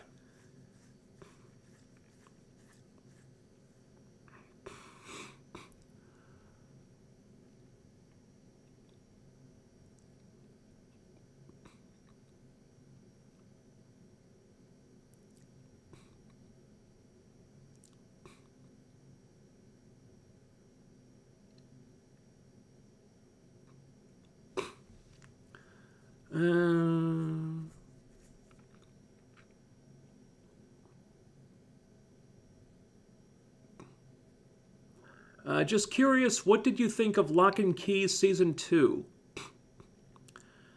Yeah, I didn't really have a chance to do a video on that one. I liked it. I think there were some parts of it that didn't really work for me. I missed the actress who played Dodge in Season 1. I mean, she was still there, but barely. I didn't know why Dodge was assuming the appearance of what's-his-name for most of the season. That, I don't know. I don't know why they couldn't switch back and forth so we could get more with the actress, who I liked a lot better in the role. Also, I mean, the stuff with the love triangle between the sister and Dodge and like the other love interest, I forgot all their names. That didn't really work for me because one, I mean, she's being manipulated by Dodge, and also the other dude is just kind of a, I don't know, kind of a spaz. I don't see what the sister likes about that guy. I really don't. So those parts didn't really work. There were some pretty big gut punches in there too. I don't want to spoil anything. But for the most part, yeah, I really enjoyed it.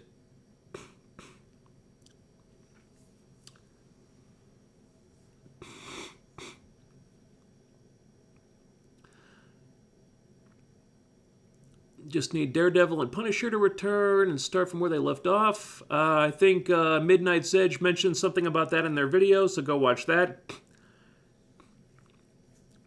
Do you think the season would have benefited from an extra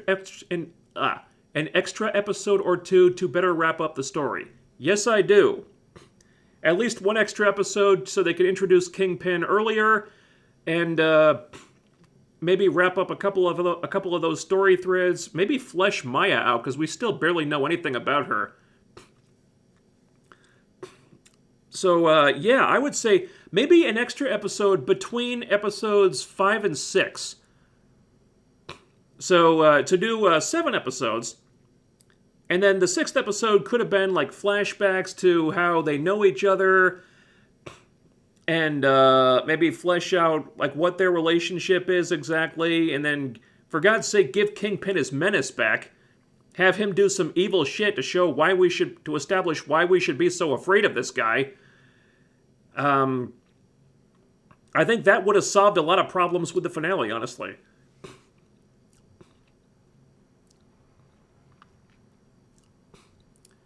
Maybe the healing factor will heal his blindness. It may be. Because we don't really know what they're going to do with Kingpin. I mean, he could have like subtle superpowers of his own that help him recover. We're not sure. MKF30, thank you with another super chat. Thank you very much. Curious, do you think we'll ever get a crossover multiverse movie between DC and Marvel ever since both have name-dropped the other in films, TV, etc.? I would be shocked if that happens. Now, there's tons of rights issues, and the studios would have to come to an agreement about what to do, which I can't imagine would ever happen. No, I think the only crossover we're ever likely to get are the ones in the comics, and there have been a couple of those. I remember collecting one of them back in the day, where I think it was like these two cosmic entities. One in each of them created their own universe, and then the two universes kind of go to war with each other. And all the DC characters versus Marvel characters kind of face off, and they did Storm versus Wonder Woman, and I think Spider-Man versus Superman, and there was Gambit versus Nightwing, and I think Captain America versus Batman, possibly. And then they did that whole amalgam thing, which I don't know what that was about. But yeah, I think the only crossovers are going to be in the comics. I don't see that ever happening in the movies.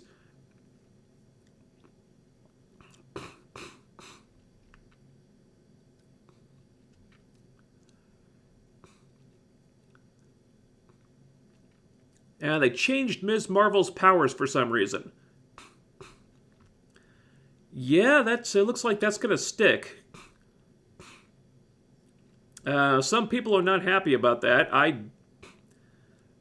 I think it's kind of odd. I don't really see what the big deal is. It's not like she's a popular character or anything. Marvel likes to tell us she's popular, but she's really not. Not sure what the reasoning is behind it.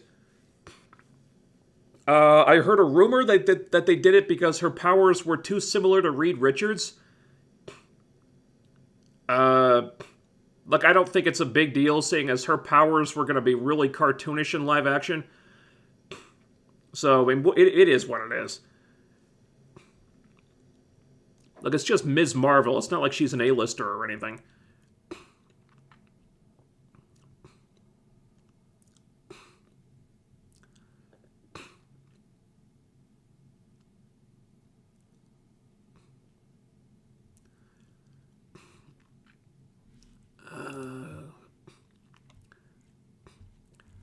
Green Ranger, thank you for the $5. Would you be willing to do reviews of anime? Yeah, sure. You know, people have asked me about this a lot from time to time. I would like to do reviews of anime. I just, I'm just waiting for the right opportunity, like the right show where I have something to say about it. I mean, I am kind of an anime neophyte. I don't really. I'm hardly like an otaku or anything. I'm not like Bennett the Sage or Mars Girl or any of those people. I'm really kind of just a casual viewer. I don't really know a lot about it. I prefer the English dubs because I don't speak Japanese and I don't like reading subtitles. So I'm not. It's not like I'm an anime expert or anything. I do like watching it though. So, I mean, one of these days when I find a show that I'm really digging, like some anime series or movie out there, sure, I'll do some anime reviews. Just waiting for the right show to really strike me.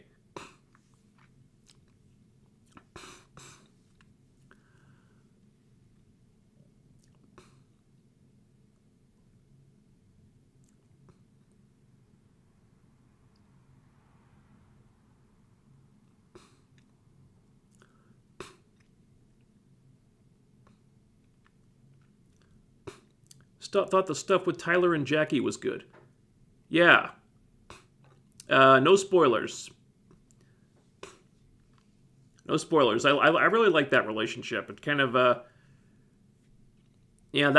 was one of the big gut punches there. That relationship. No spoilers for anyone who hasn't seen it, but go watch Lock and Key Season 2.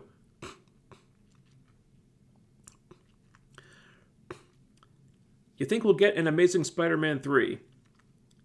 A few weeks ago I would have said no, but I mean, who knows now? Because it seems like after No Way Home, there's a lot of demand for it all of a sudden. Because people really liked how Andrew Garfield came off in that movie. And I kind of think no. But I would not rule out him showing up in some kind of multiverse crossover flick. I mean, Sony seems to want to make movies about just about anything in the Spider-Man canon that they can get their hands on. I mean, they're working on a Craven movie, for crying out loud. I mean, so... I mean, there was a Black Cat, Silver Sable project in the works at some point. I mean, Amy Pascal just wants to just cannibalize this IP for all it's worth. So, I mean, you never know. I mean, Andrew Garfield could pop up in something. I think maybe they wanted to bring all their universes together, like Venom and Morbius and whatever else they're doing. If they were to do some kind of multiverse event type film, I would not be surprised if we saw Andrew Garfield show up again. Because, I mean, No Way Home is looking to be one of the biggest movies ever. And, I could just see Amy Pascal with dollar signs for eyeballs just thinking about how she can cash in on this. It would not shock me if Andrew Garfield shows up again wearing the suit.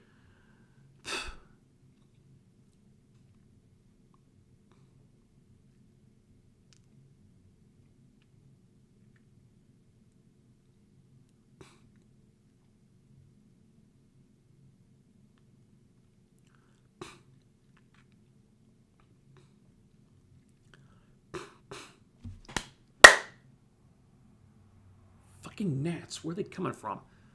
It's winter. Shouldn't be around here.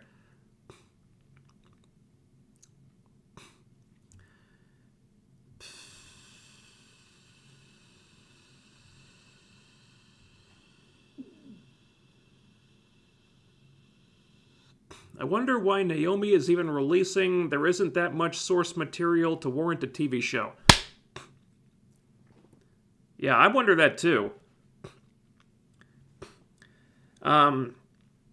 I don't know how many Naomi comics Bendis has even written. Like, maybe there was like one arc, and after that I haven't heard anything about it. Bendis is weird these days. Like, he just jumps from one project to another. Like, the guy can't stay focused anymore. So, I mean, there's barely any source material, so I don't know what they're going to base the show on.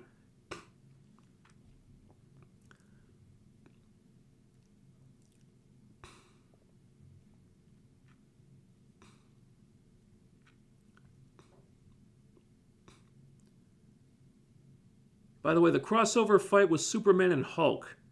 That's right. I think there was another crossover where it was Superman fought Spider-Man, though. I was thinking of something else. But all those other ones, I'm pretty sure all those other ones happened, though.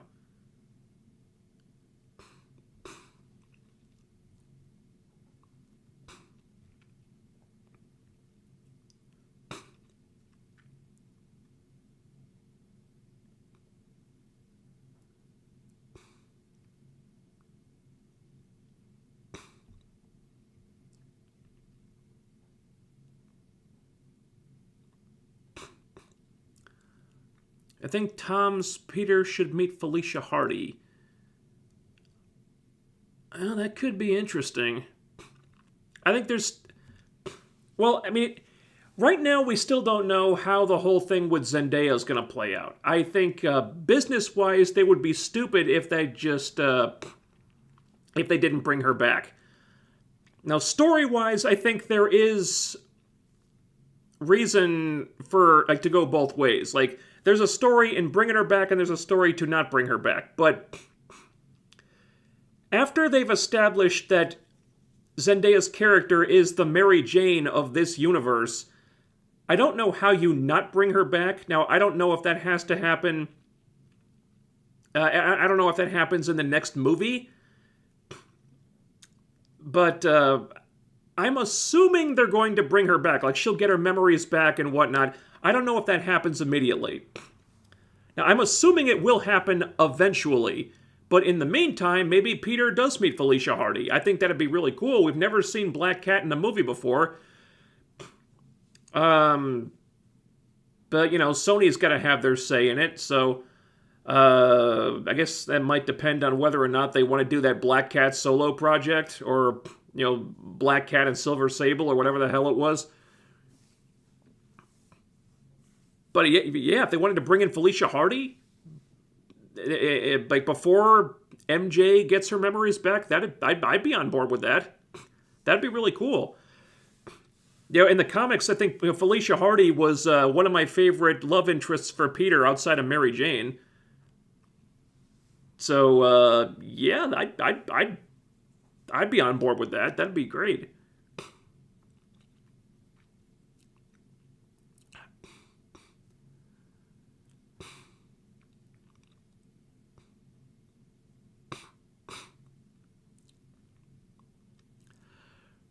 I want Garfield Spider-Man to meet his version of Mary Jane. Me too. Like I was hoping for like a post-credit stinger where he was back in his own universe, and then Mary Jane shows up. Or, if they were going to do some kind of multiverse project with the Sony Spider-Verse and he shows up again, maybe that'd be a way to introduce Spider-Gwen. That would be the one instance in which I would tolerate Spider-Gwen's existence. If Andrew Spider-Man could get Gwen Stacy back, or some version of her. That'd be cool.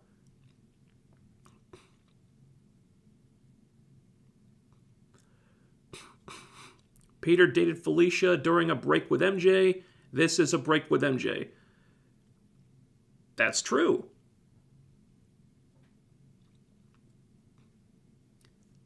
Although, the next Spider-Man movie is presumably going to be the Black Costume Saga, so that one's already going to be pretty busy. So you got the Black Costume, probably some other villain for him to fight. You throw in Felicia on top of that, that's going to have a lot going on. But you never know.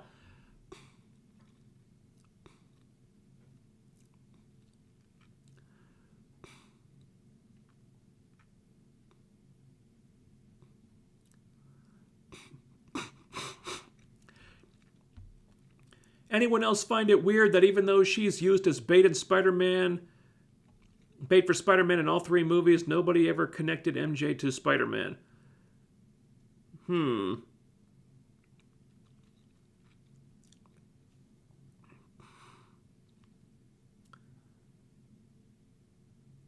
Well, maybe they did. It's just,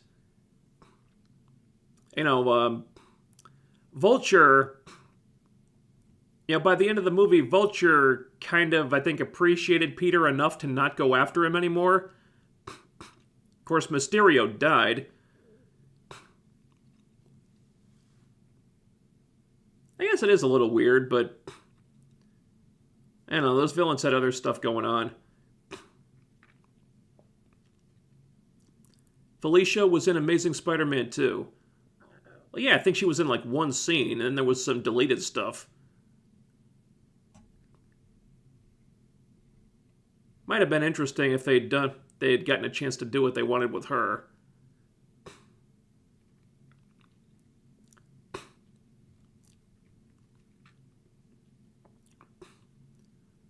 And yeah, Mary Jane was going to be in Amazing Spider-Man 2 also. Another deleted scene right there. Yeah. Kind of sucks that we never got that.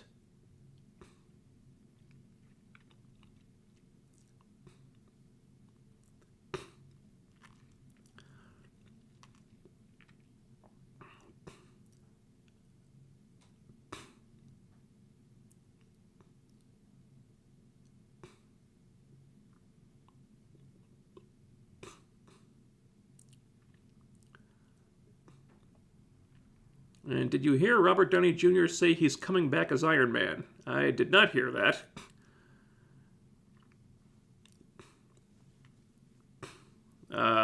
I would welcome him back. Imagine Marvel would have to pay an arm and a leg for him, but it's not like RDJ is doing anything else right now.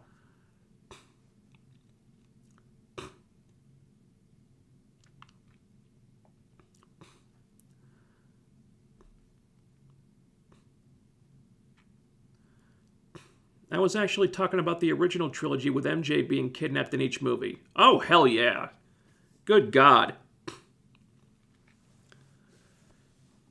Man, that bugged me so much. It's like in every movie, she's just there to get kidnapped in the third act so Peter has someone to save. Like, Jesus, can't you do anything worthwhile with this girl?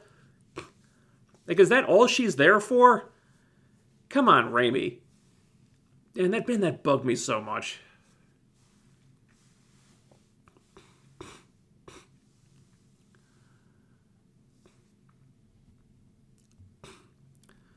All right.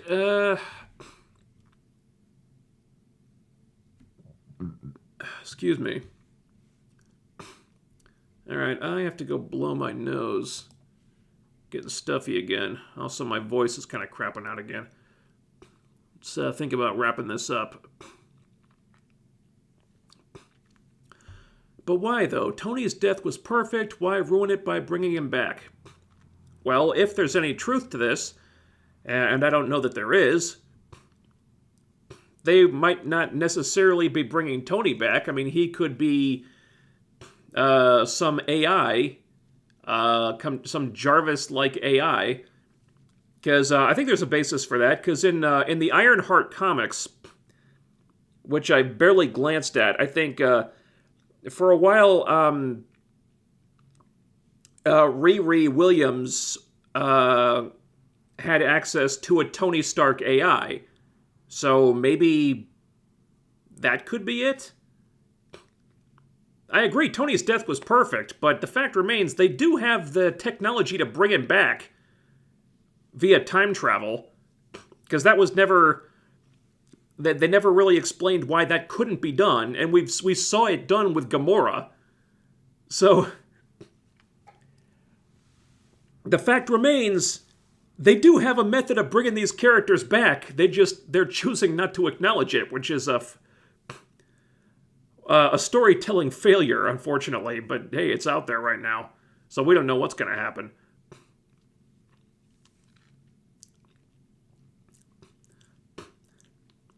I would love to see Kingpin go up against Tom Holland's Spider-Man.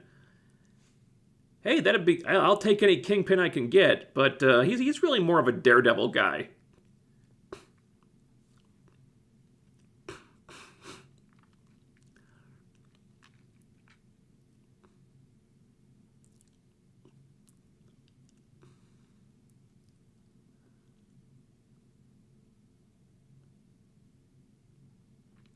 Yeah, Tony died in the comics, and he came back as a hard light AI. Yeah, exactly.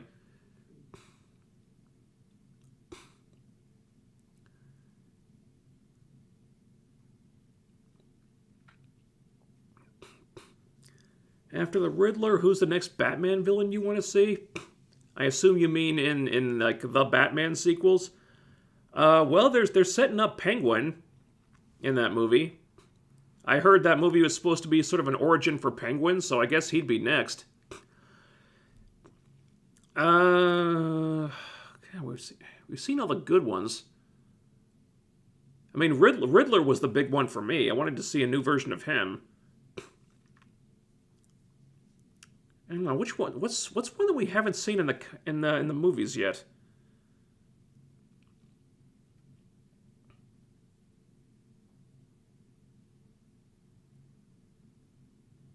I don't know. I'll just say Penguin because they're setting him up for, I guess, for more appearances later on.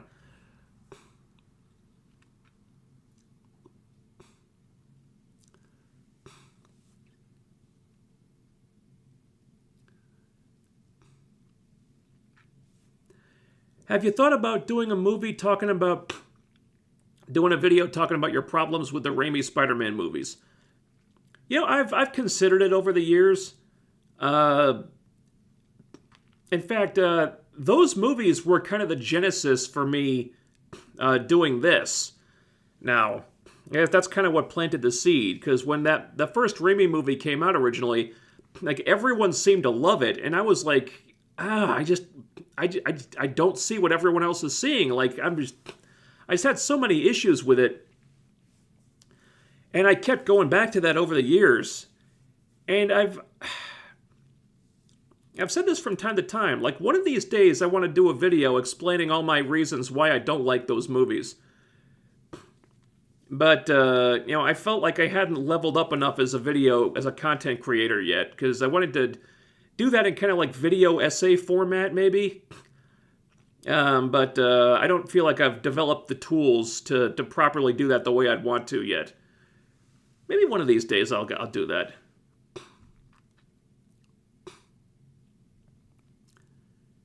Calendar Man, Man Bat, yeah. Ooh, Clayface, that'd be a good one. Mr. Freeze, would be nice to give Mr. Freeze another shot.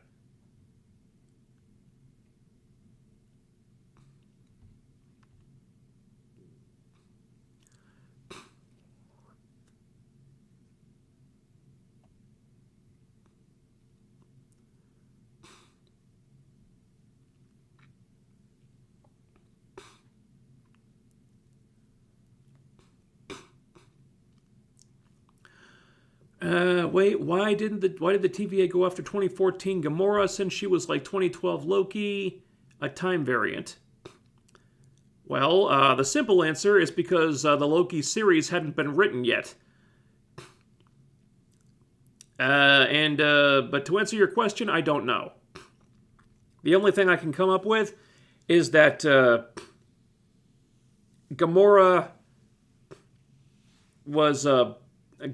returning was part of the sacred timeline.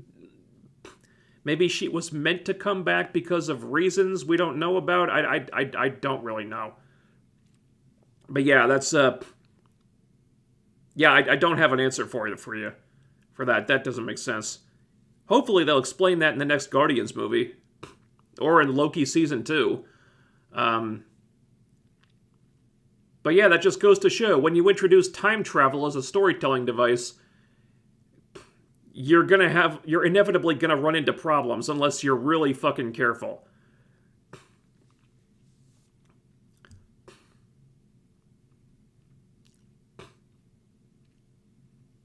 Clock King.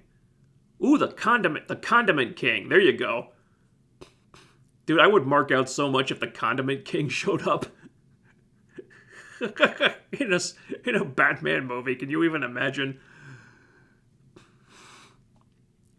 Hey, Firefly, there's another one. Yeah, there's a bunch of good Batman villains that haven't been in movies yet, aren't there? Yeah. Killer Croc, that's another one.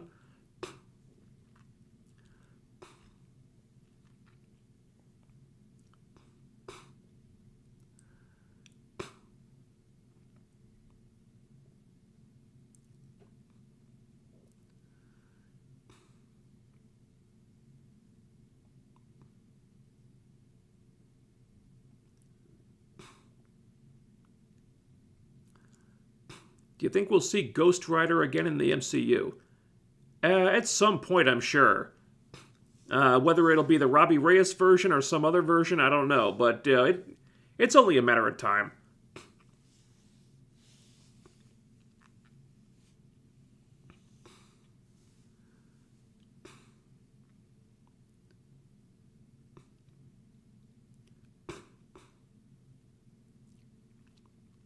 How about that Thanos and Co. coming from the past to the future created a new timeline where Thanos and Co. no longer exists?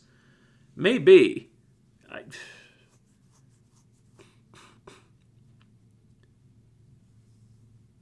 Who knows? Keanu Reeves is the Sentry. Yeah, I could see that.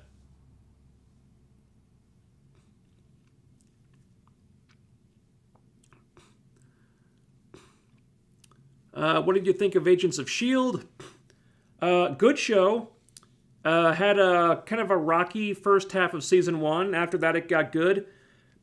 I think it was kind of a missed opportunity because, like, the promise of the show was that it would be interconnected with all the movies, and then that didn't really happen.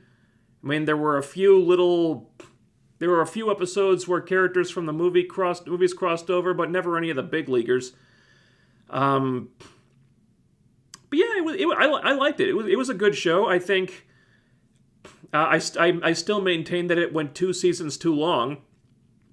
I think they should have wrapped it up in season 5.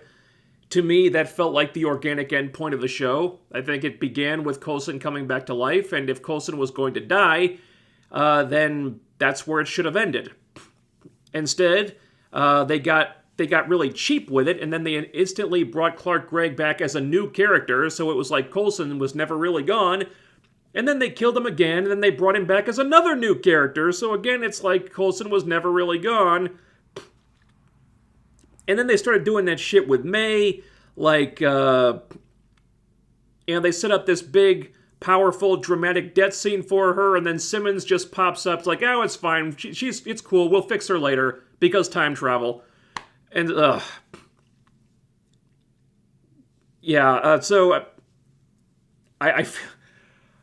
now, I haven't seen much of Season 7. I watched the finale, but I didn't see the rest of it. Now, I heard people were really positive about Season 7, but I kind of checked out at that point.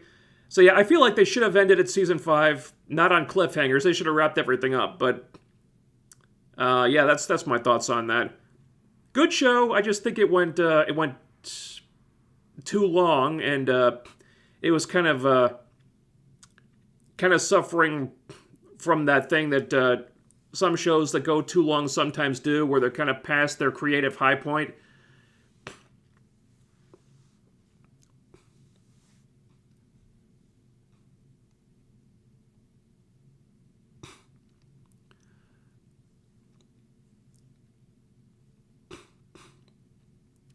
I miss Jamie Alexander as Sif. Where is Sif? What happened to her? Well, what happened is Jamie Alexander was too busy to appear in Thor Ragnarok, so presumably she's still out there somewhere. She did have a brief cameo in a Loki episode. But yeah, Sif could still be out there. She might still appear somewhere down the road. I hope so, because I really like Jamie Alexander.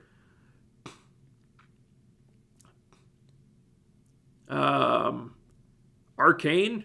Thorias? Yeah, I talked about Arcane. Best show of the year. I did a whole video about Arcane. It's fantastic.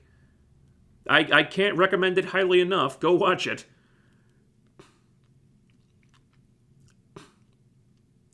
Sif is supposed to be in Thor Love and Thunder. Good. Good.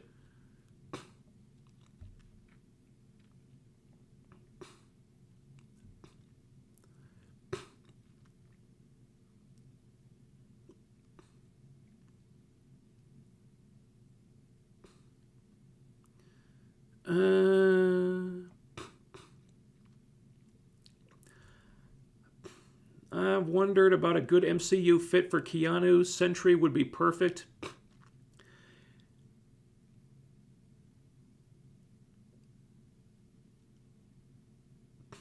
Yeah, Sentry, I could see Keanu as Sentry. Also, if he hadn't already appeared in Daredevil Season 3, I would consider Keanu for Bullseye. Because he's so good as John Wick. I mean, it seems like a natural fit, right? But I really like the guy who played Bullseye in Daredevil Season 3, so I'm kind of hoping they bring him back at some point.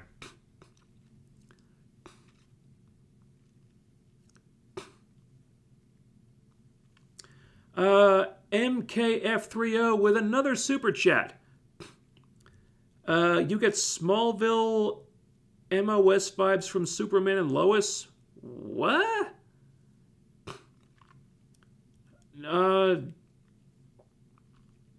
MOS? What is MOS? I don't know what that is. Smallville vibes? No. I mean, it's similar in that it takes place in Smallville. Otherwise, no. It's much better than Smallville. I don't have a high opinion of Smallville. I think that show... I think people view that show through rose-colored glasses. I think it for one thing, it has not aged well. And two, it's not nearly as good as people remember it. I think if you go back and look at it objectively, no, it's not that good. In fact, a lot of parts of it are actually quite bad. Yeah, I think the writing in general on Smallville was quite bad. So no, I don't get Smallville vibes. I think Superman and Lois, from what I've seen, is much, much, much better But I need to get caught up on Superman and Lois. I haven't even finished the first season.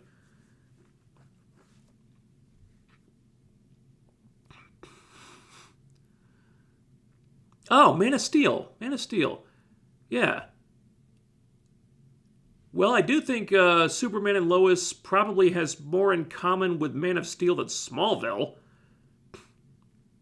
I would hardly say that it's... I wouldn't say that it's similar to Man of Steel. And maybe it has a similar aesthetic. Maybe it's like filmed in a similar way. But no, I think Superman and Lois is its own thing.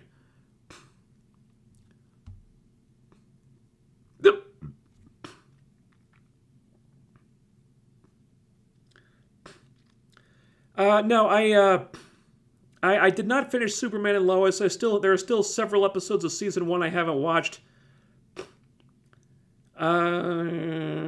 Also, you should finish reviewing Stargirl. You know, Stargirl, I decided, just wasn't making for good review fodder. Also, the views on those videos weren't really anything to write home about. So I kind of decided to just focus on other stuff. And I thought maybe like diversifying my reviews was a better use of my time. Excuse me.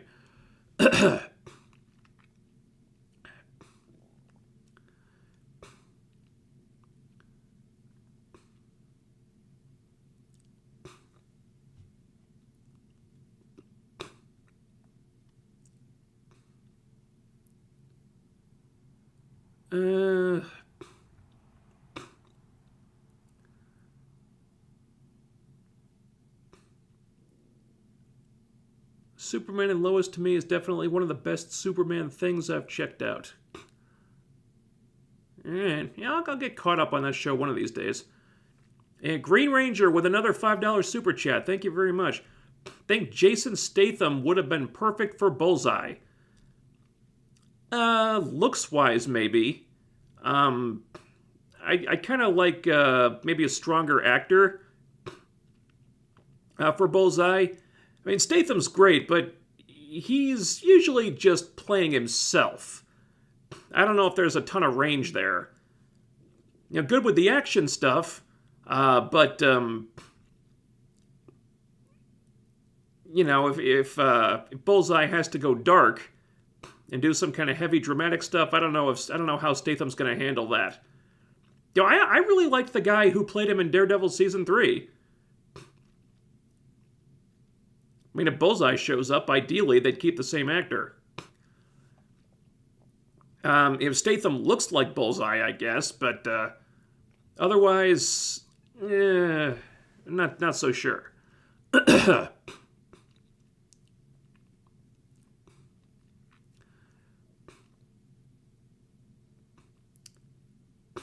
Reviews for Dynamite and Rampage. The problem with that is because Dynamite airs on the same night as Batwoman, and Rampage airs on the same night as movies coming out. So if I were to do reviews of those, it would pretty much just destroy my whole schedule, even more than Batwoman moving to Wednesdays did.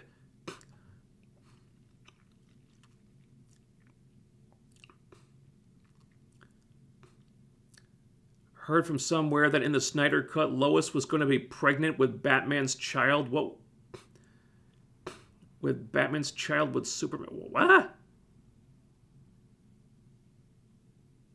I don't know. Well, Snyder also wanted Batman to get sodomized in prison, so who the hell knows what he's thinking.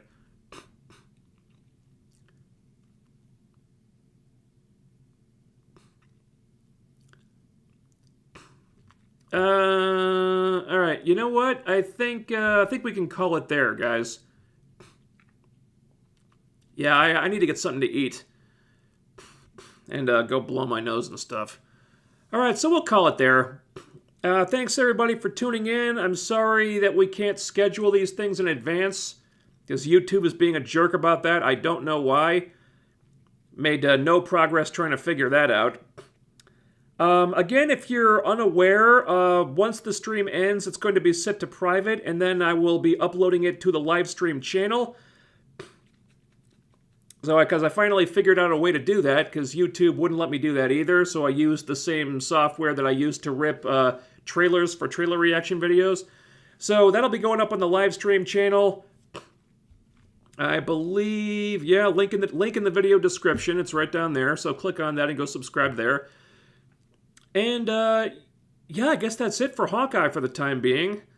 I don't know if or when we'll be getting more content from Hawkeye. I would like to see a Season 2. I really enjoyed this. I think Hawkeye Season 1 was refreshingly uncomplicated. There's no kind of cosmic stuff, not trying to set up a million crossovers and other things. It was nicely self-contained except for the Maya stuff. And, I think it was charming in its simplicity. And when everything else, that's my fridge, by the way. When everything else is trying to be all cosmic and complicated and trying to do a million different things, and I think Hawkeye felt like a nice return to normalcy. So I enjoyed this a lot, even though the finale did have problems. So thanks everybody for tuning in. Thank you for all the super chats. Green Ranger with a couple super chats. Thank you very much. MKF30. Oh, God, my dyslexia. I hope that's right. Thank you. Also with multiple super chats there. James B. with 1999. Thank you very much. Justin's Epic Voice Recordings. Thank you. Hey, MKF30 with another one. Yeah, you had a couple in there. Francisco Cogno with some kind of foreign currency. I don't know what that is. I hope I got your name right. And I think it didn't show all of them. Is that all of them? The chat room won't show me. I don't know. I think there was another one at the beginning that the viewer activity tab is not showing me anymore. I'm very sorry. I think there was one other person, at least. I'm sorry it won't show me, but thank you to whoever you are. And thank you to everybody in the chat room who showed up. I'm not sure when we'll do this again. I was thinking about possibly doing a Cobra Kai Season 4 predictions live stream. Maybe we'll get to that, but that's probably what I'll be doing next, is Cobra Kai. So I'm going to take the next couple days to try to get back on a regular schedule. Right before I have Cobra Kai Season 4 dropping at 3 a.m. on the East Coast, and then I binge that, staying up all night to binge that, and get my body clock all screwed up again. So that's what I'll be doing. In case something else comes out in the meantime. That'll probably be what's next. So stay tuned for that. Thank you very much for tuning in. I will talk to you guys real soon. Take care. And happy holidays and Happy New Year. See ya.